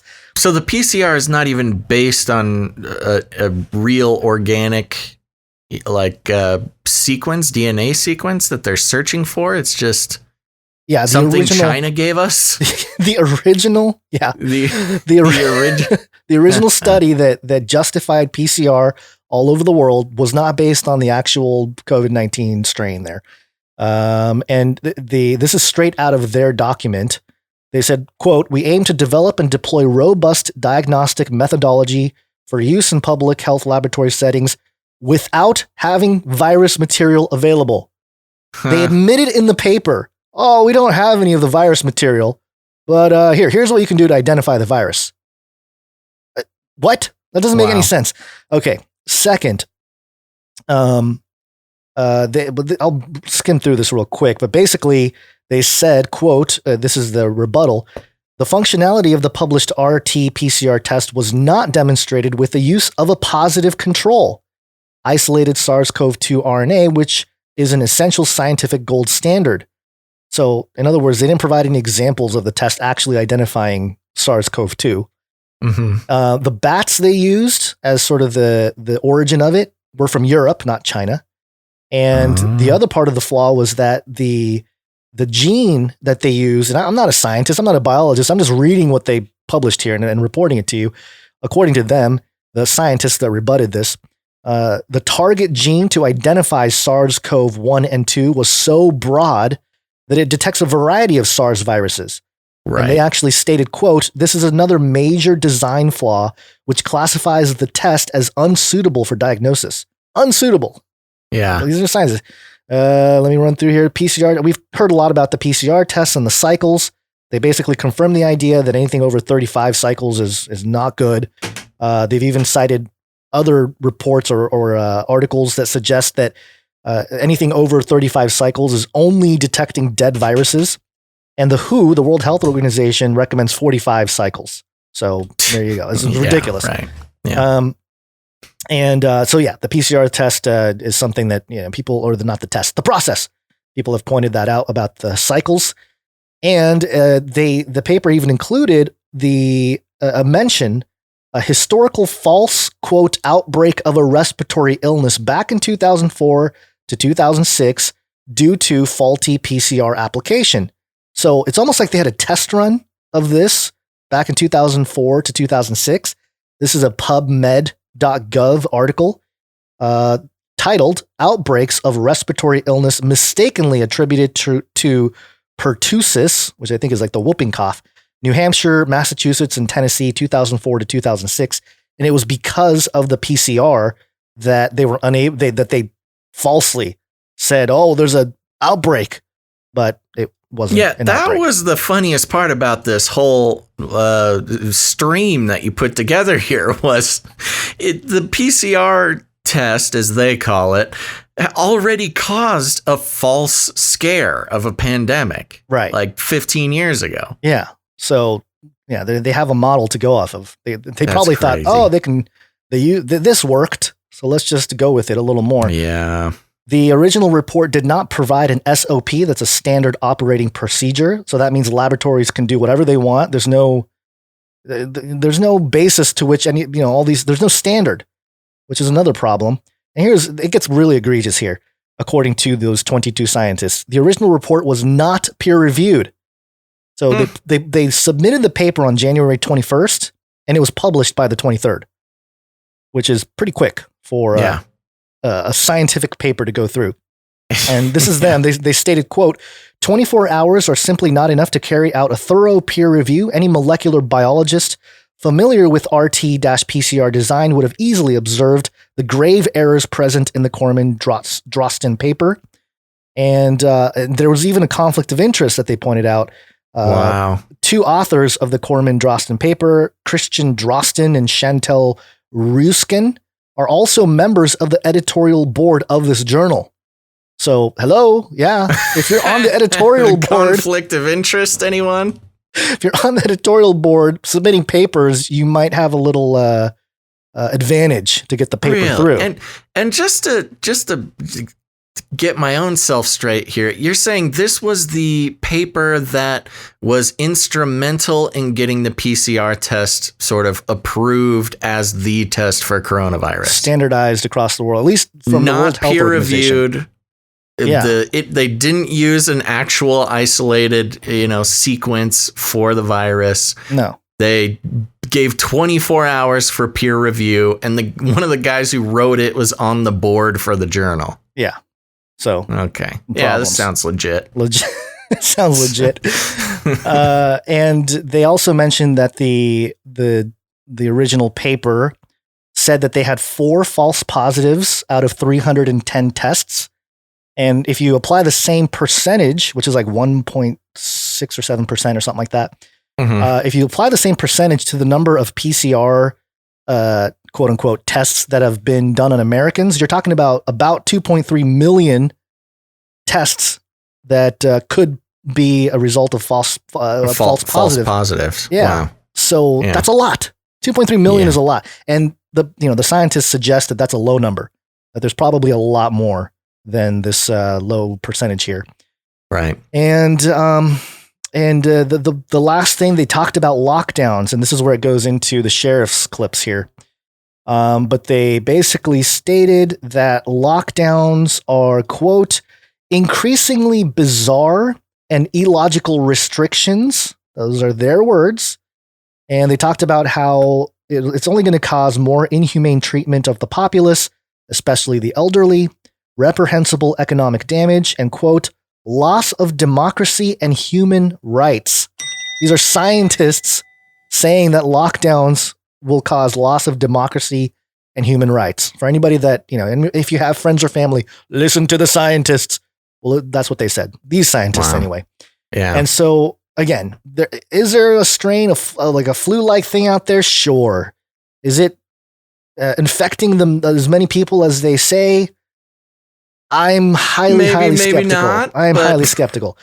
Bro, the amount of people that I know personally that have gotten and been, who have, healed or whatever, is up to 6 now. I know 6 people who've had it. And they're all just saying, it felt pretty crummy for a few days, but really no big deal. Not to say that other people haven't passed. Like I said, I know one of my friends, her grandparents passed from it. But of course, there's age issues and COPD and things involved. But everybody else who has had it is they're up and running around now, going to super spreader events. Yeah, I have some family, or at least extended family, that have also passed away from it, allegedly. Mm-hmm. And I can't dig too much because it's too far removed from family. It's sensitive. I don't want to get in there and be like, have you seen this paper? Right. That's not going to help anybody. It's not. But I am skeptical as to, okay, they might have gotten it, but was that the main cause of their death? And they were older, they're over 60. And so the point is not, nobody's dying from this. It's that, the death rates generally, at least in our country, have stayed almost exactly the same as past years. And people dying is very unfortunate. And of course, people should take steps to protect themselves. But as far as, shutting down an entire economy and taking away people's livelihoods and ability to feed their children, that's where it gets a little sketchy. Yeah. That's really the whole point here. And I don't think locking down is the answer. And neither do these sheriffs, or at least this sheriff department. Sheriffs in Riverside County, going all in. Let's play a quick clip of Chad Bianco, Riverside County Sheriff. We have all recently learned of the new regional approach to combating COVID-19 and the pending closure and stay-at-home orders from our governor. We were also told there was a potential he would be withholding federal and state funding from counties who did not enforce the orders. Ooh. Ironically, it wasn't that long ago our same governor loudly and publicly argued how wrong it was for the President of the United States to withhold federal funding from states not complying with federal laws. The dictatorial attitude toward California residents while dining in luxury, traveling, keeping his business open, and sending his kids to in-person private schools is very telling about his attitude toward California residents, his feelings about the virus, and it is extremely hypocritical. Mm. These closures and stay-at-home orders are flat-out ridiculous. The metrics used for closures are unbelievably faulty and are not representative of true numbers and are disastrous for Riverside County. When the medical field is so split about this virus, it might be time to employ a little common sense. Keeping money and support from our hospitals, who are struggling with normal, seasonal increases in patients, coupled with COVID-19 patients, is irresponsible. It appears part of the new goal is to shift attention away from his and others' personal behavior with a do as I say, not as I do attitude by turning public opinion against California sheriffs. He is expecting us to arrest anyone violating these orders, cite them and take their money, close their businesses, make them stay in their homes, and take away their civil liberties, or he will punish all of us. I believe that all jobs are essential to someone. Leaders do not threaten, attempt to intimidate, or cause fear. Bullies do. As has been our position from the beginning of this pandemic, the Sheriff's Department is asking and expecting Riverside County residents to act responsibly and do what they can to protect themselves and their family from contracting the virus. Hallelujah. Booyah, man. I gotta say, I've said it once, I've said it before, I'll say it a million times. The sheriffs are the coolest law enforcement agency in this country. You know why? Because they're elected. They're elected by the people that they serve, and not many other law enforcement agencies have elected leaders like that. So this guy's cool. For those who are asking in the chat, he's from Riverside County, which is east of LA County. Yes. Right? Yeah, a little bit southeast there. And I'm in Orange County Sheriff Don Barnes also basically agreed with the whole thing. He put out a statement, and it was echoing the same thing pretty much. So, yeah, good stuff. And this is consistent with a retired military, former high-level military guy that I interviewed, that I think we might interview this week as well. I think he's going to be our guest on Friday. No, not 100% on that, but I'm pretty sure. He was saying that if it came down to certain actions from the top, whether it be a president or whoever, the local and state level, police department and enforcements, if they don't agree with it, they're not gonna, just force it on people. Yeah, and well, so, that's the great thing about free thinking law enforcement people in this country is the people at the top think that they can just boss law enforcement around, and in some cases that is true. But the sheriff's the sheriff system in the United States is a pretty cool system. They get to kind of go rogue a little bit. They're more or less kind of in charge of themselves. So this is good to see. And I'm glad in California, even though 33 million people are struggling with the lockdowns, it's mostly this truly, more than to fight the virus, this is an economic attack on California. It's not a virus prevention thing. It's an economic one. With as much bragging as Newsom has done about how big the California economy is, I think what is it, like the third largest economy in the world or something? I thought we're so far in debt that his eyeballs were turning purple. Well, he talks about it all the time, and it's talked about specifically in the context of California seceding, when they kind of talk about that. But he's doing a great job of destroying the third largest economy in the world. It's out of control. Let's see here. Let me look at the California debt clock. Population 39 million, almost 40 million. Unemployed 5.4 million. $566 million in debt. That's nothing. And we're spending $657 million. Oh, I'm sorry. Hold on. Is that billion? Yeah, that has to be billion. Oh, yeah. 566 billion. I'm sorry. Yeah. There we go. My mistake. Oh, I'm sorry. Add three decimal places. $566 billion in debt. Yeah. Oh my gosh. Yeah. No, that's serious business. And yes, I think Mikey in the chat is saying California is the fifth largest economy in the world. That sounds more correct than what I was saying here. So yeah, there you go. But that's some good news coming from the sheriff there of Riverside County, east of LA. And, more than anything, it's just nice every time somebody... I'm not really excited when like a politician comes against, lockdown stuff. There's plenty of politicians who are against it, and that's great. Plenty of governors across the U.S. are, have varying levels of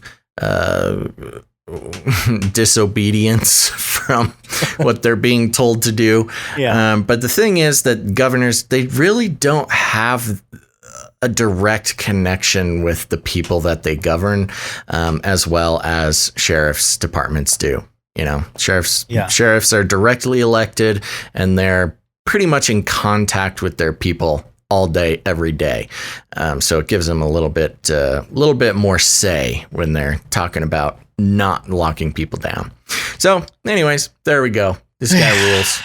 Yeah. Well, at least there's something good there. Yeah, something good. All right. Well, should we take a quick little break? Short Thank break. some producers. Let's do it. It's break time. Come on, take a break. Okay, folks, we're going to take a quick break, but do not go anywhere because after the break, oh no, Gonz, there's some more recategorization of Asian Americans. So you got to stick around and hear about that, Gonz. I feel like I'm getting dragged into the race war. Well, you're our resident person of color on the show, and so that depends on who you ask. That's true. And then after that, everybody's favorite, there's a Nephilim update. But real quick, let us thank some of our producers. Now, some of you might be thinking, what do you mean? What do you mean, producers? Well, we're on the value for value system. Long ago, we have eschewed the corrupt system of advertising in which big corporations incentivize little guys like Gonz and I to consider you, dear listener, not as a human being with your own lives and dreams and toes, but instead as a commodity. Without gout. With no gout, a commodity to be bought and sold on the internet for our own personal gain. And, it takes a while for people to really let this sink in, but it really is a big problem. It's really not cool how the world is structured with advertising, and especially with smaller pieces of media on the internet. I mean, it's the advertising companies all wrapped up in big data, all wrapped up in privacy concerns that have caused they really are the cause for a lot of the mainstream corruption, the mainstream media corruption, because you can't talk bad about a big pharma company because what are the commercials during the news on the mainstream? It's all big pharma. Pfizer is a huge advertiser on the mainstream news, and that does trickle down to online media as well.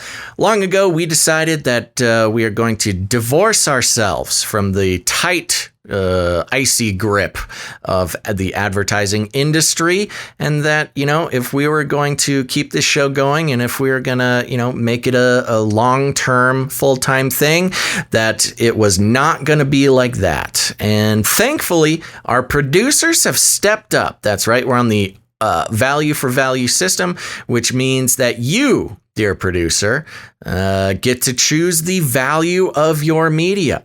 We're not very brand safe, as the industry calls it.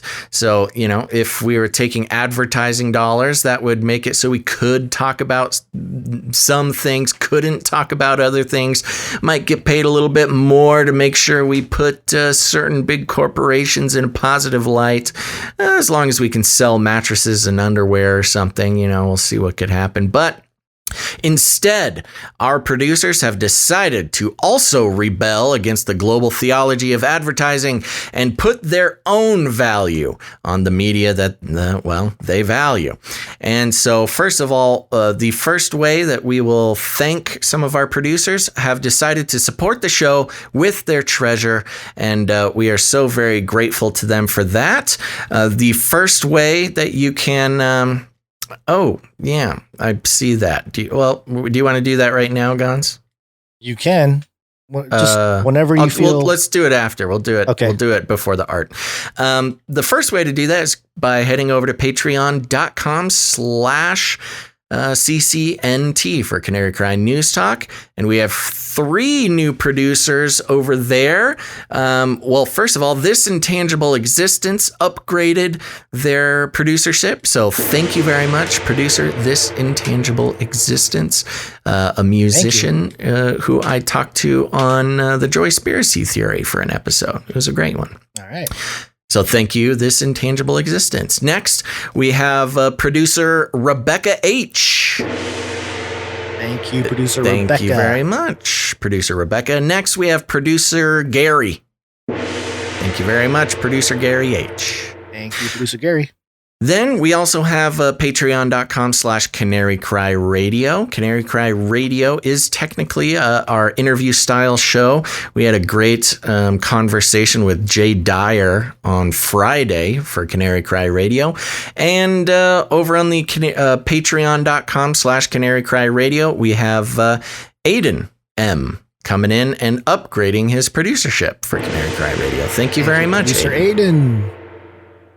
Okay, now, if you don't like Patreon, that's okay. A lot of people don't like Patreon. We totally understand. That's why we have canarycryradio.com/support. canarycryradio.com/support. That's right. It's back up and running, folks. canarycryradio.com/support is back. So you can head there to support the show in a lot of different ways. One of them is just through PayPal there. You can come in with monthly producership, or if commitment is not your thing, you can just make a one-time producership in any amount. And Gonz, who do we have coming in on PayPal? PayPal, we got a good handful of people today. Thank you for all the producers and recurring producers there. I don't always mention your name, but we do appreciate it. First off, we have producer Aaron's Flooring.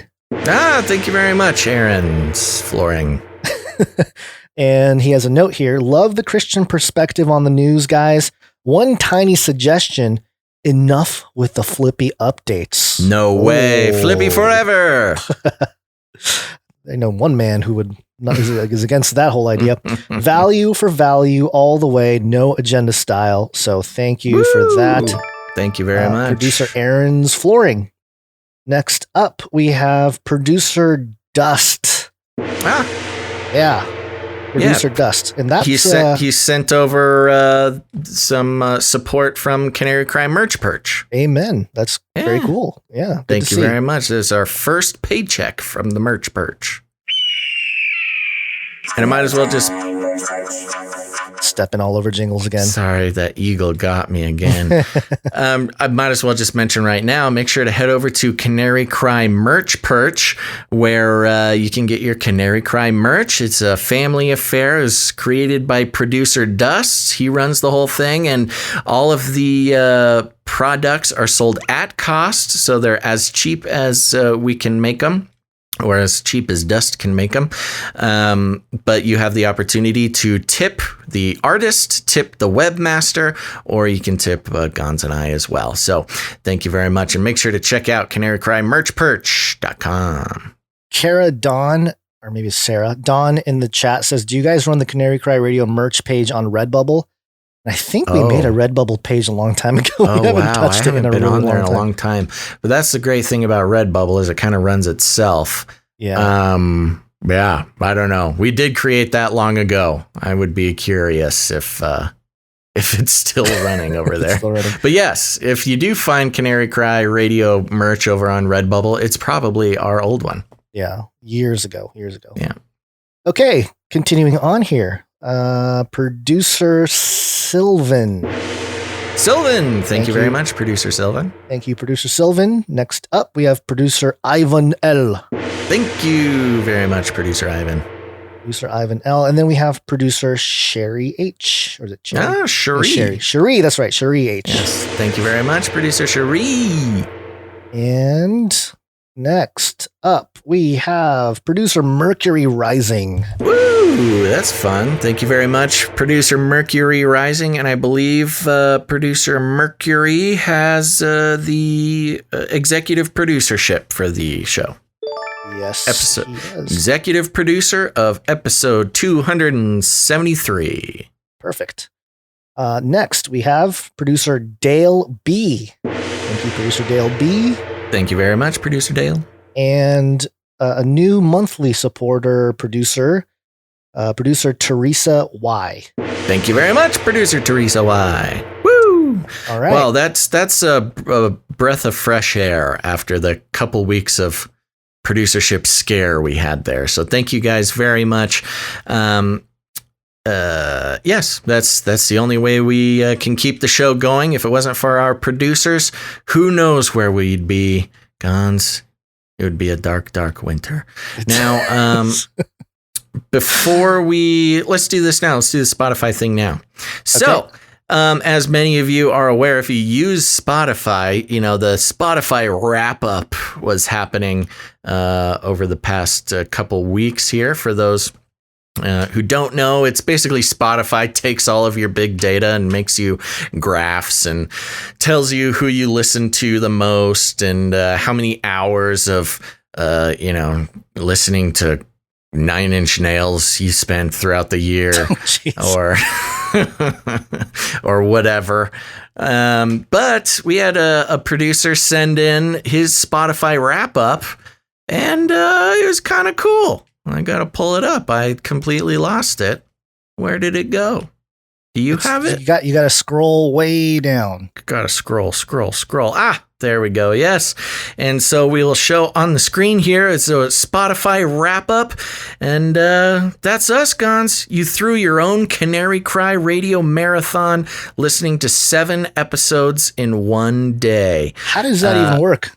I have no idea. That's not sleeping much. Apparently. Do you have the name of this guy? Do I need to look it up? Yeah, Hold on, you might let have me to look pull it up the email. You do the next one while I look it up. Okay, the other one here, it's another Canary Cry. Your top podcast was Canary Cry Radio. You listened to 95 episodes for a total of 9,572 minutes. Small talk doesn't stand a chance.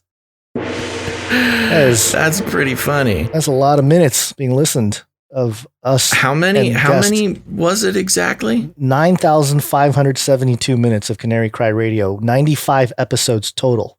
Oh my gosh. Yeah, this guy is really doing it. Oh my gosh. I'm trying so hard. Yeah, you got to go back. Find it. You got to go back like over a week, maybe. Well, I just searched Spotify. Oh, that might be rough. Didn't work, so I gotta find it. Okay, you continue while I find the Spotify guy. Okay. As Basil was mentioning, there are other ways you can support the show, and of course, your treasure is very much welcome, and we appreciate that. But you can also give us your time and your talent. I found it. Oh, yep. Go ahead. Here's Sergey. His producer Sergey. Thank you very much, Sergey. Appreciate it. Yeah, that's a lot of minutes dedicated to listening invested. To us ramble on. It's crazy. Somebody listened to us for almost 10,000 hours this year. Gosh, that's so many hours. That's so fun.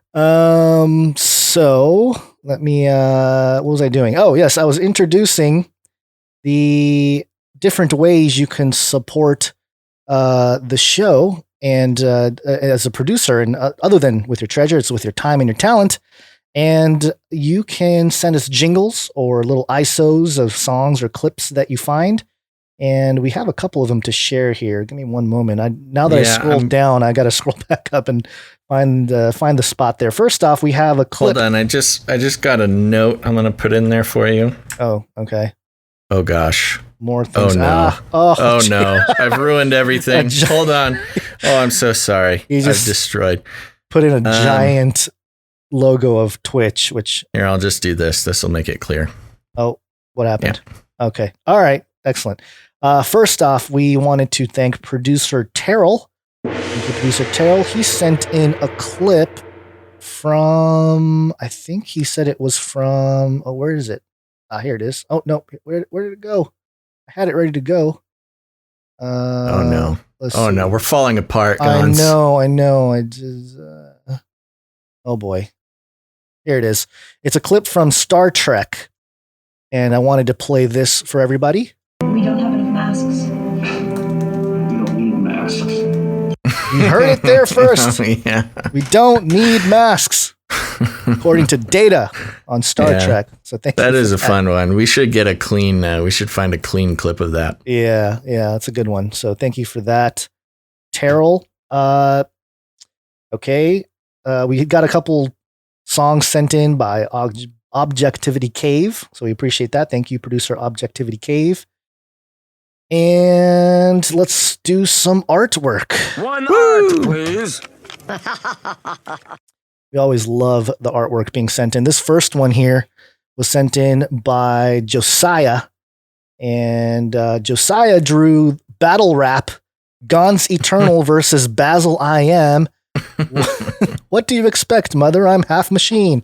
And it's little tank-like Flippy robots with our heads on it. Yeah, this is great. Some battle rap from an episode or two ago. And they've got did you know that BattleBots is playing still? The TV show BattleBots? I did not. I thought I saw something on it recently, but I thought it was like a rerun. Yeah, I didn't know I think they're making BattleBots again. Anyways, cool. I digress. We've got two BattleBot-looking Flippy bots with, I think these are drawings that Allie did of us. Yeah. Pasted on there. So, Gonz, you and I are officially battle-rapping robots. Yeah, that should be fun. Very fun. We should just do that since we're both so good at dropping lines. You're getting pretty good. Not on the fly though. I can't do it on the fly. Well, that's the big secret about battle rap is everybody kind of writes their bars beforehand and then just fits them in. Except that Flippy that we saw yesterday or the other episode. Yeah, that's true. Doing it on cue. So thank you for that, producer Terrell. Producer Josiah. Producer Josiah.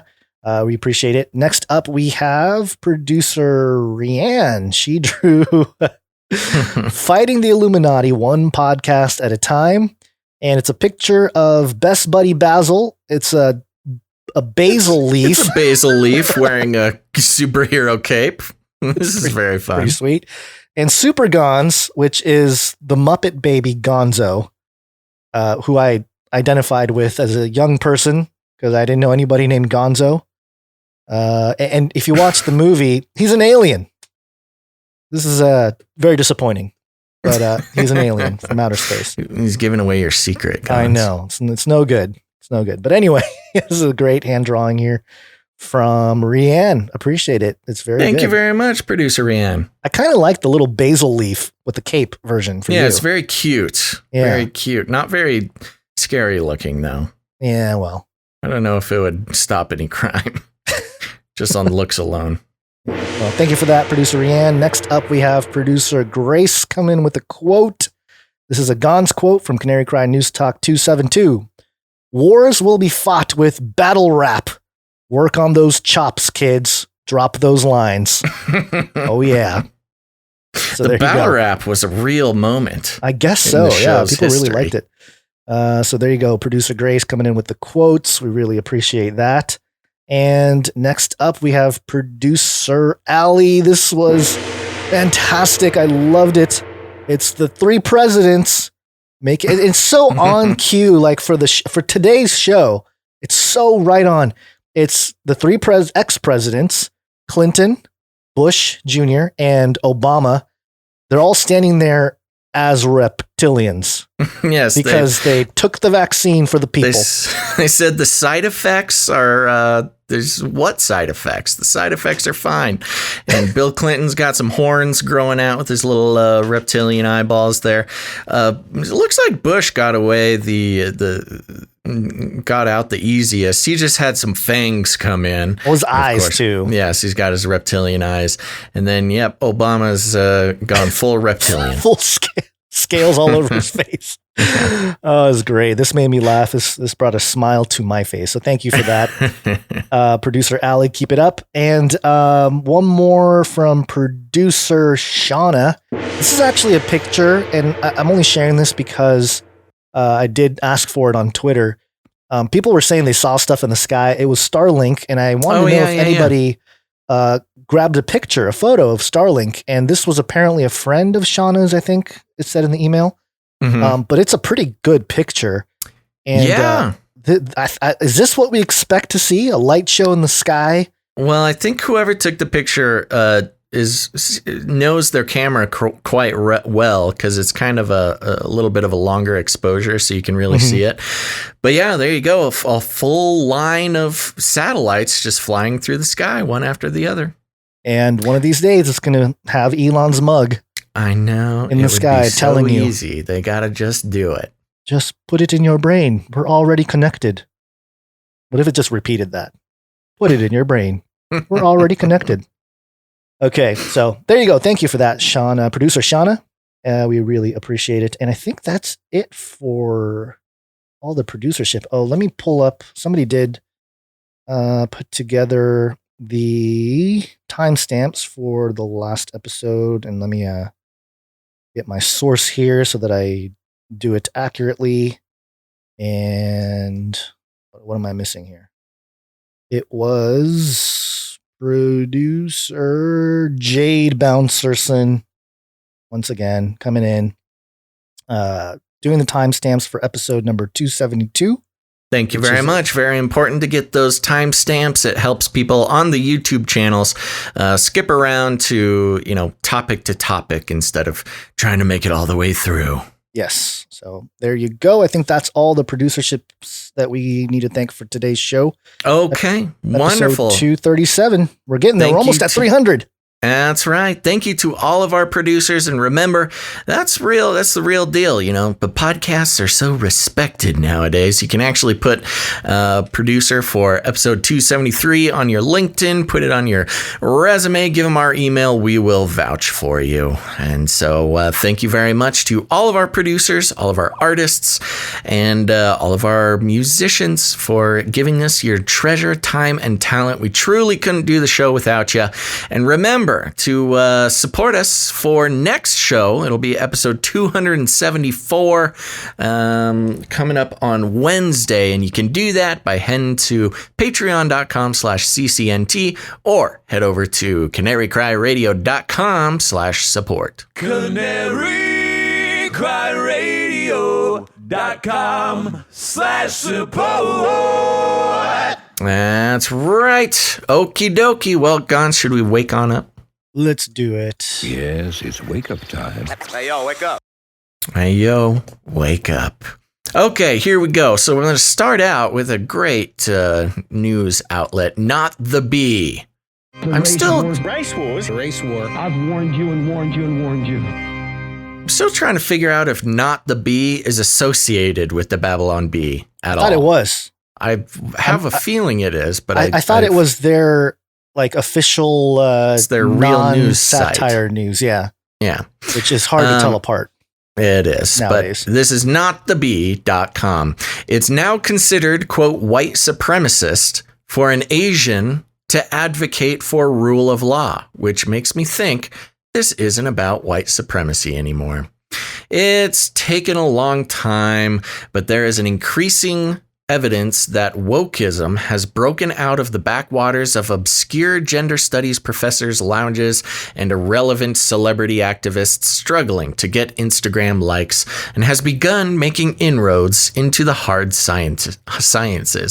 The most recent example is the kerfuffle that came about from an email sent out by the president of Multidisciplinary Digital Publishing Institute, or MDPI, an open access publisher of author pays scholarly papers.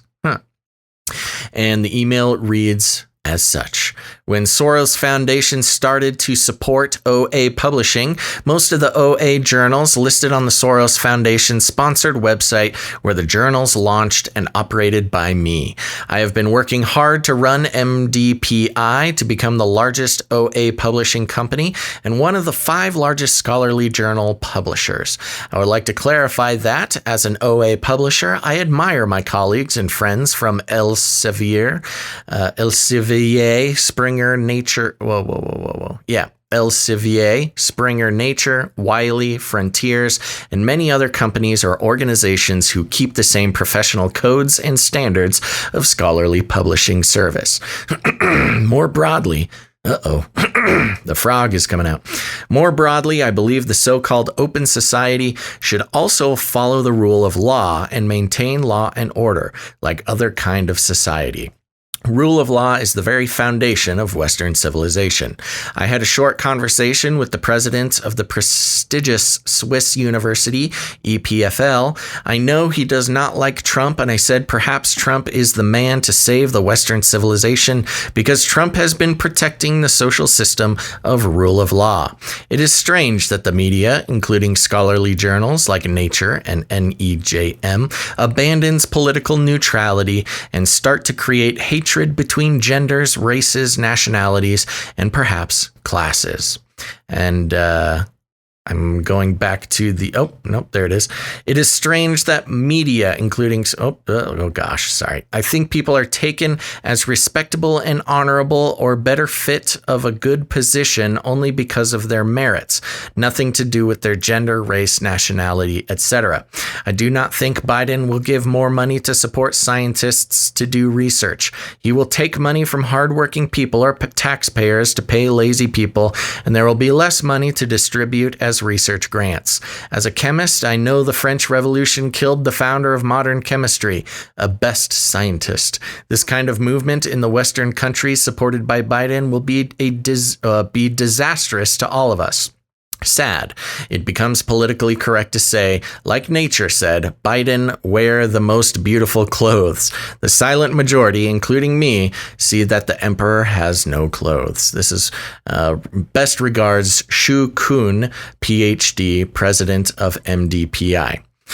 The article continues. You could tell this was going to be trouble right from the start. First, look at the guy's names. Shu Kun Lin. Talk about signaling white supremacy. Might as well be Bradley Witherspoon III. Fortunately, Michelle Nolan, an assistant university librarian at the University of Florida responsible for chemical engineering, chemistry, and materials science and engineering, was not going to stand idly by and allow this outrage to stand. Rather than point out the questionable judgment of sending a nakedly partisan email to a professional listserv, she went right for the obvious elephant in the room. This was fascistic rhetoric. Here's the tweet from Michelle Nolan.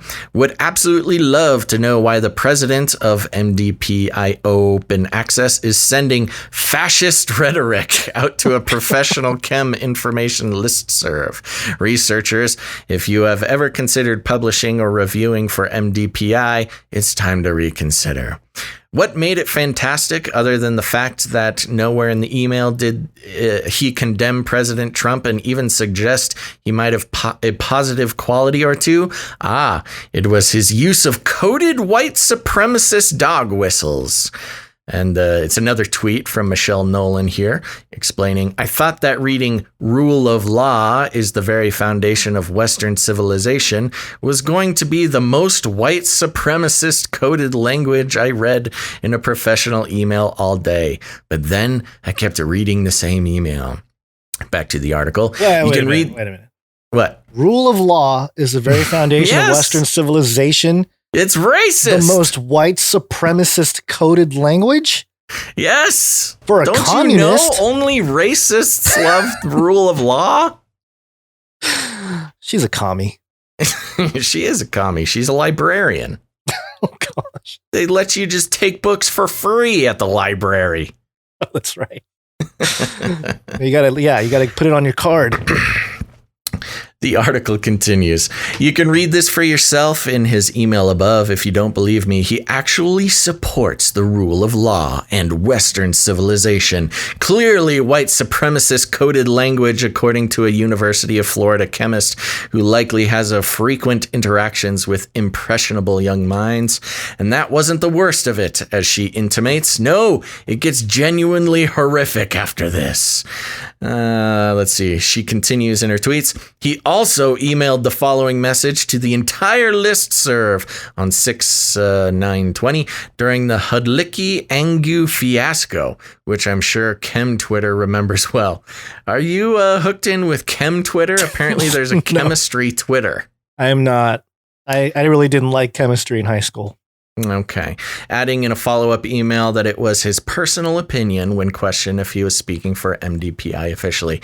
And this horrible email he sent said, too many hypocrites. I do not see any problem with Professor Thomas Hudlicki's opinion.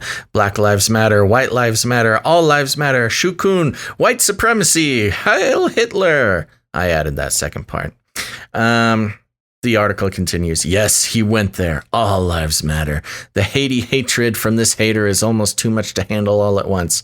I mean, all lives, really? Shame on this white supremacist. And then there's a picture of him where they drew a Hitler mustache on this poor Asian man. Well, and it says It says this in parentheses, this picture may or may not have been doctored. Yeah. Okay, we're almost done here. Finally, now that we have clearly established that Shu Kun Lin is an unrepentant white supremacist who believes in the fascistic concept that the rule of law is the foundation of Western civilization, we can now make fun of the fact that English is not his first language. And then, of course, they show some tweets that were on that thread. Wow, also, is it just me, or was the full transformation to illiterate grunt complete by paragraph 3? Another tweet. The lack of critical analysis is bad, but the terrible grammar is astounding coming from a man calling others lazy who aligns himself so strongly with the ideologies of the great Western civilization. So, of course, they're making fun of his English as a second language there, as any good liberal should. And the article ends with, enjoy your daily dose of woke-approved racism. So there you go, Gonz. I'm sorry, man, but you and your Asian brethren are having a real hard time being allowed to think for yourselves. You know, the big thing that I got from this article, other than the main points there, which I guess the sarcasm is understood there.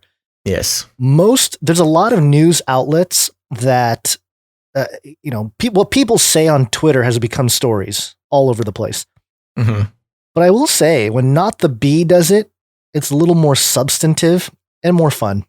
Yeah, they have fun. So with it. I give them credit for spinning up a story mostly based on people's tweets, which is a thing now. Which is that's a mainstream media approved strategy methodology. Yeah. Yeah. And making good points out of it. And if you want to do that, there is so much you can do from, I guess, this side of the aisle, if you want to call it that, or at least pointing out whatever the socialist or communist type of thinking, the hypocrisy, all that stuff. It's nonstop. There's a treasure trove of things you can do to report on that. So, but on the other hand, I'm not surprised. I do want to mention Brad in the YouTube chat says you have a You have a context notice on your live YouTube video for reptilian humanoid. We're being fact checked. Yes, we're being fact checked live. State-sponsored propaganda machinery. If that's not a good reason for everybody watching right now to make sure you hit the like button, I don't know what is. You got to do it. Yeah. There was also, speaking of librarians, there was a story, I didn't include it, but there was a story about some Ivy League librarians who were, speaking on and on about a world without police. Did you see that? No, I missed it. Yeah, I'm not going to pull it up. This is funny. I've never seen this context alert. It basically automatically links a Wikipedia article to the entry for reptilian humanoid. That's been a thing for a long time. Yeah, I don't watch a whole lot of YouTube, so I guess that's fun. That's a great service. I'm happy about this. Yeah, except how many people are going to click on that? Except for it puts us in a category. We're on some sort of list now. Well, we've been on a list. We finally made it onto a list. We've been on a list for a long time. Okay, all right. One more thing here. I'm not too concerned about what this lady has to say. If defending the rule of law makes me a white supremacist. No, it's just the madness. Then, I don't know. She can go supreme her whiteness somewhere else. Nephilim update. Nephilim update. Nephilim update. Moin. AndroidAuthority.com. Oh, this sounds like a dope website. Dope. The best Stars TV shows you can stream right now. Oh, okay. Do you have Stars TV? No. I thought they went out of business. I don't know who still has it, but apparently they're still around. Okay. And this is all propaganda. But first off, there's a couple of them. I'll get to the Nephilim part. The #1 show, American Gods. Ongoing. This is 2 seasons. Yeah. There's a character named Moon, Shadow Moon. He's the main character. Yeah. Moon quickly discovers that not only is Mr. Wednesday, Moon meets Mr. Wednesday. Mr. Wednesday, the Norse god Odin, but that other old gods still exist. Mr. Wednesday seeks to round up these old gods to battle against the new gods, such as drugs and technology. Yeah. This is pretty interesting show. This was a book by Neil Gaiman, which somebody sent to me a while back, and I have not read it yet. I'm sorry, it's a little intimidating. It's a big book. But I did watch the first episode of American Gods because they give it to you for free. I don't have a Stars. I think Stars might be running it through Amazon Prime or HBO or something. But I saw the first episode. It was very interesting. And, it's obviously filled with all sorts of stuff you wouldn't want your kids to watch. But they also charge for every individual episode. Oh, so gosh. You have to pay $3 every episode, which is why I only watched one. I wasn't quite locked in. But it's kind of Mike Heiser-esque. Like it's sure. Yeah, it kind of personifies, the old gods, the Elohim, and then kind of has the uprising of the new gods. Like, I don't know, there's like this kid who kind of represents technology and the digital world, and it sort of plays out the battle between all of these gods.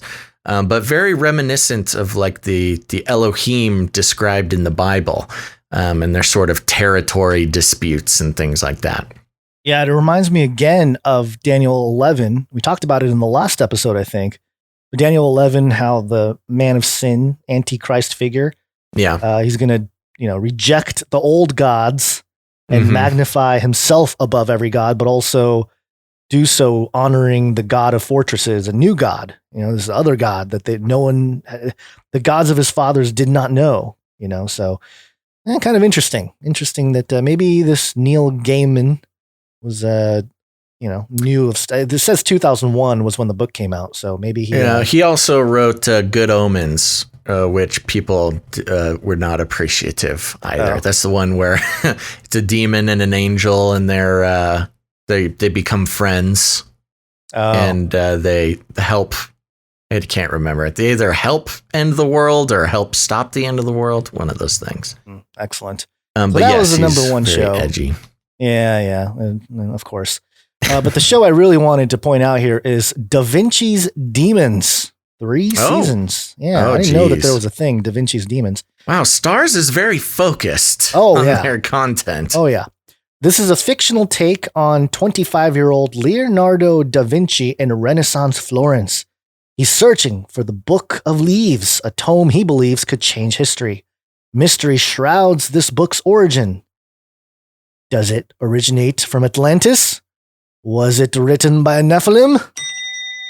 These questions lead him to a mysterious cult known as the Sons of Mithras, who determine Da Vinci can see and alter the future.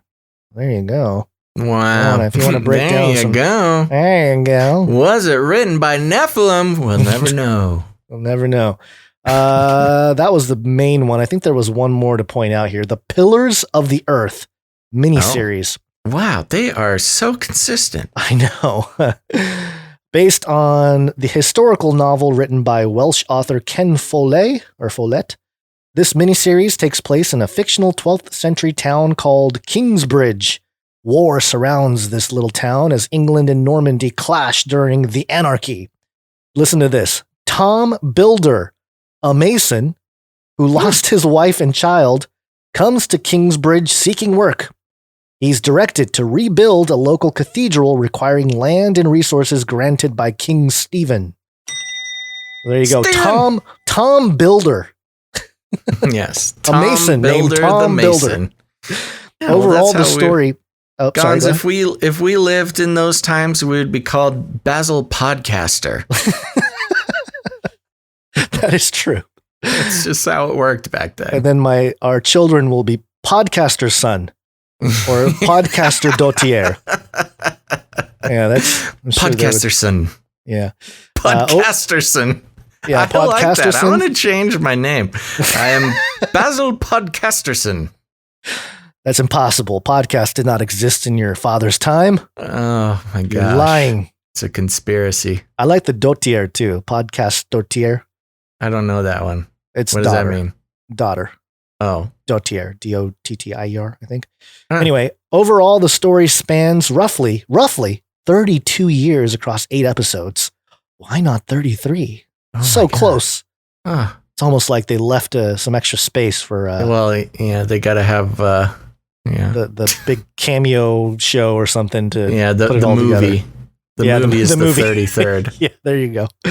So there you go. That's our little Nephilim update. Nephilim update. Nephilim update. Nephilim update. Gotta stay updated on those Nephilim. Well, there you go, folks. Thank you so much. Oh my gosh. Okay, good. Whew. I just had a panic attack. I didn't think I recorded this. Oh, did I? Okay, good. I did too. Yes. Okay, good. Yay. That's why we're professional podcasters. We actually record our podcasts. Anyways, thank you very much, folks, for tuning in to this episode of Canary Cry News Talk. We are going to be back, so don't worry. Don't be sad. We'll be back on Wednesday, December 9th. And we'll probably get started a little early that day. Yes. Gonz? Yes. Okay, I have a hard out that day.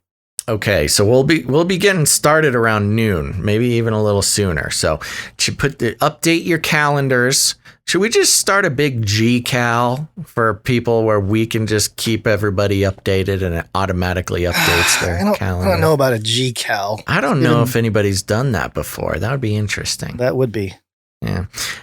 Anyways, so there you go. Noon on Wednesday, December 9th is somewhere around there is when we will be getting started. So make sure to update your calendars, turn on notifications, hit that little bell wherever you are, and make sure to hit the like button right now before you leave. Very important, folks, to hit the like button to convince all those algorithms to let other people watch or listen to the program. But remember, we're going to need support for Wednesday's show. You can become a producer by heading to patreon.com/CCNT, or you can head over to canarycryradio.com/support. canarycryradio.com/support. That's right. Remember, over there you can help us out by becoming a monthly producer, or if commitment is not your thing, you can become a producer with any amount you want. There's also cryptocurrency options and all sorts of fun ways to support the show. And you can learn more about the Canary Cry Roundtable of Knights and Dames. Very important to know about that. But until then, everybody, you can also help out the show by sharing the show. You can share it on your social, or just go ahead and send an episode directly to, your friends or your family or whatever. If you do post it on social, make sure to tag Gonz and I, because then we can see it and help signal boost your signal. That'll be very helpful for the show, because, we all know that it's just a matter of stumbling across the right content on the internet sometimes. And you can help a poor stranger who is not listening to Canary Cry News Talk to find it and enjoy it. Or, if you have friends and family who are starting to wake up to the fact that the world is not what it seems, you can just send an episode directly to them. Maybe they don't know how to use podcasts or use YouTube. That's a great opportunity to teach them about how, well, the internet works. So there you go. And if you need any more instructions, here's what you do. You walk right up to him, you grab him by the cage, and then you shake it. The end of the world occurred pretty much as we had predicted. I want to shake things up, stir up some controversy, rattle a few cages. Hey, stop that! You'll never silence me. I'm the last angry man, a crusader for the little guy. Leave the bird alone. Never. Rattle a few cages. Rattle a few cages. The human race will have every opportunity to improve. And if they don't? Ask Noah. And if they don't? All right, Gonz. Well, thank you everybody for listening. One more time, just a reminder, Wednesday, December 9th, around noon, be here or else. Gonz, do you have any last words? Yeah, I'm looking at a story that I think we'll cover on Wednesday.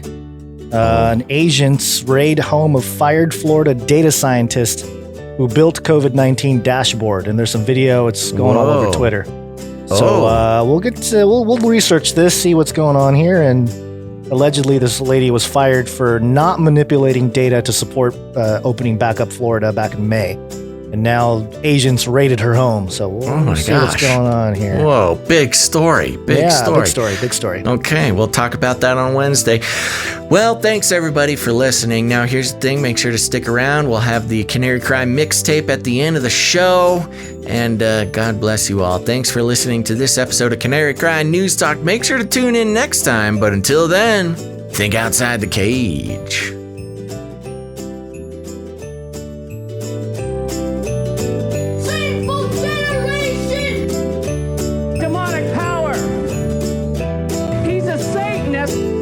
And melt those babies into candles.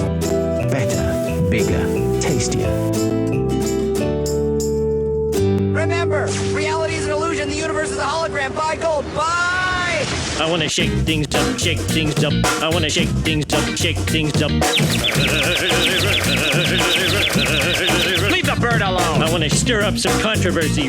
I want to rattle a few cages. I'm the last angry man. You'll never silence me. I'm the last angry man. I'm the last angry man. You'll never silence me. I'm the last angry man. A crusader for the little guy.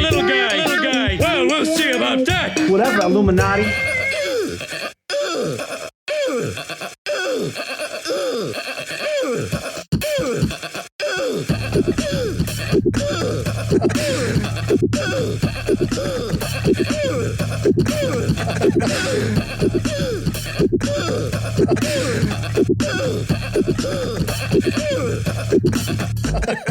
Fun fact, I believe it was another fun fact.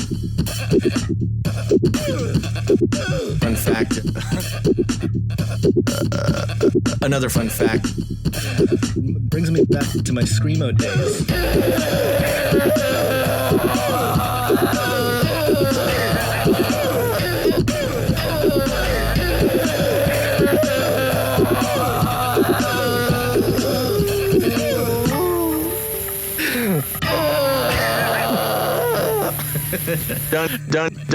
Don't even get me started on bidets, man.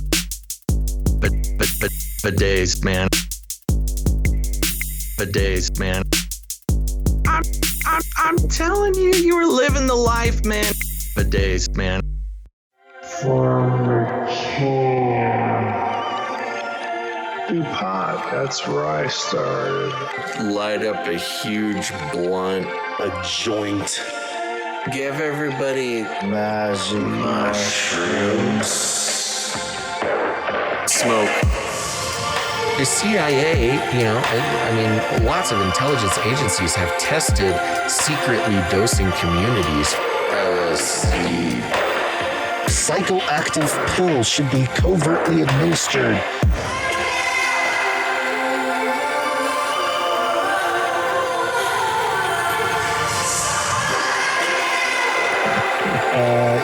Just put me on some, I don't know. Give you a shot in the butt. Fluoride. Oxytocin. Get a chemical hug. I did dabble, some of that robot crack. I know what it's like. It's a lethal recipe for disaster. You need help. If you're a pharmacist, you need to repent. All right, weird. So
what's new?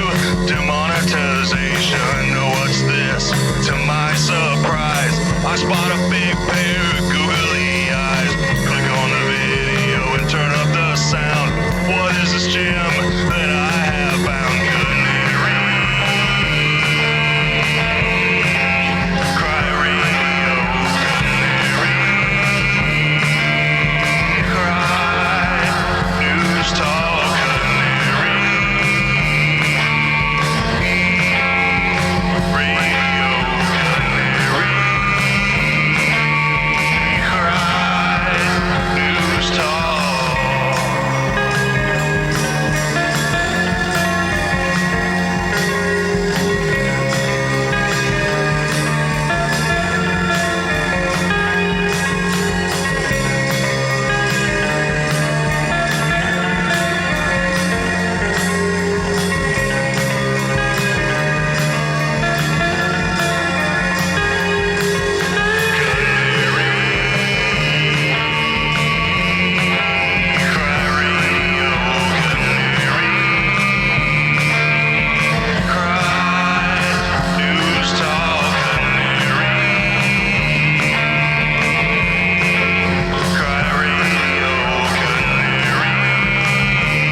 In the future, humans will be confined in a people's zoo. I'll keep you safe and warm in my people's zoo. I'll keep you safe and warm now in my people's zoo. You, yeah, you in my people's zoo. I'll keep the cameras on.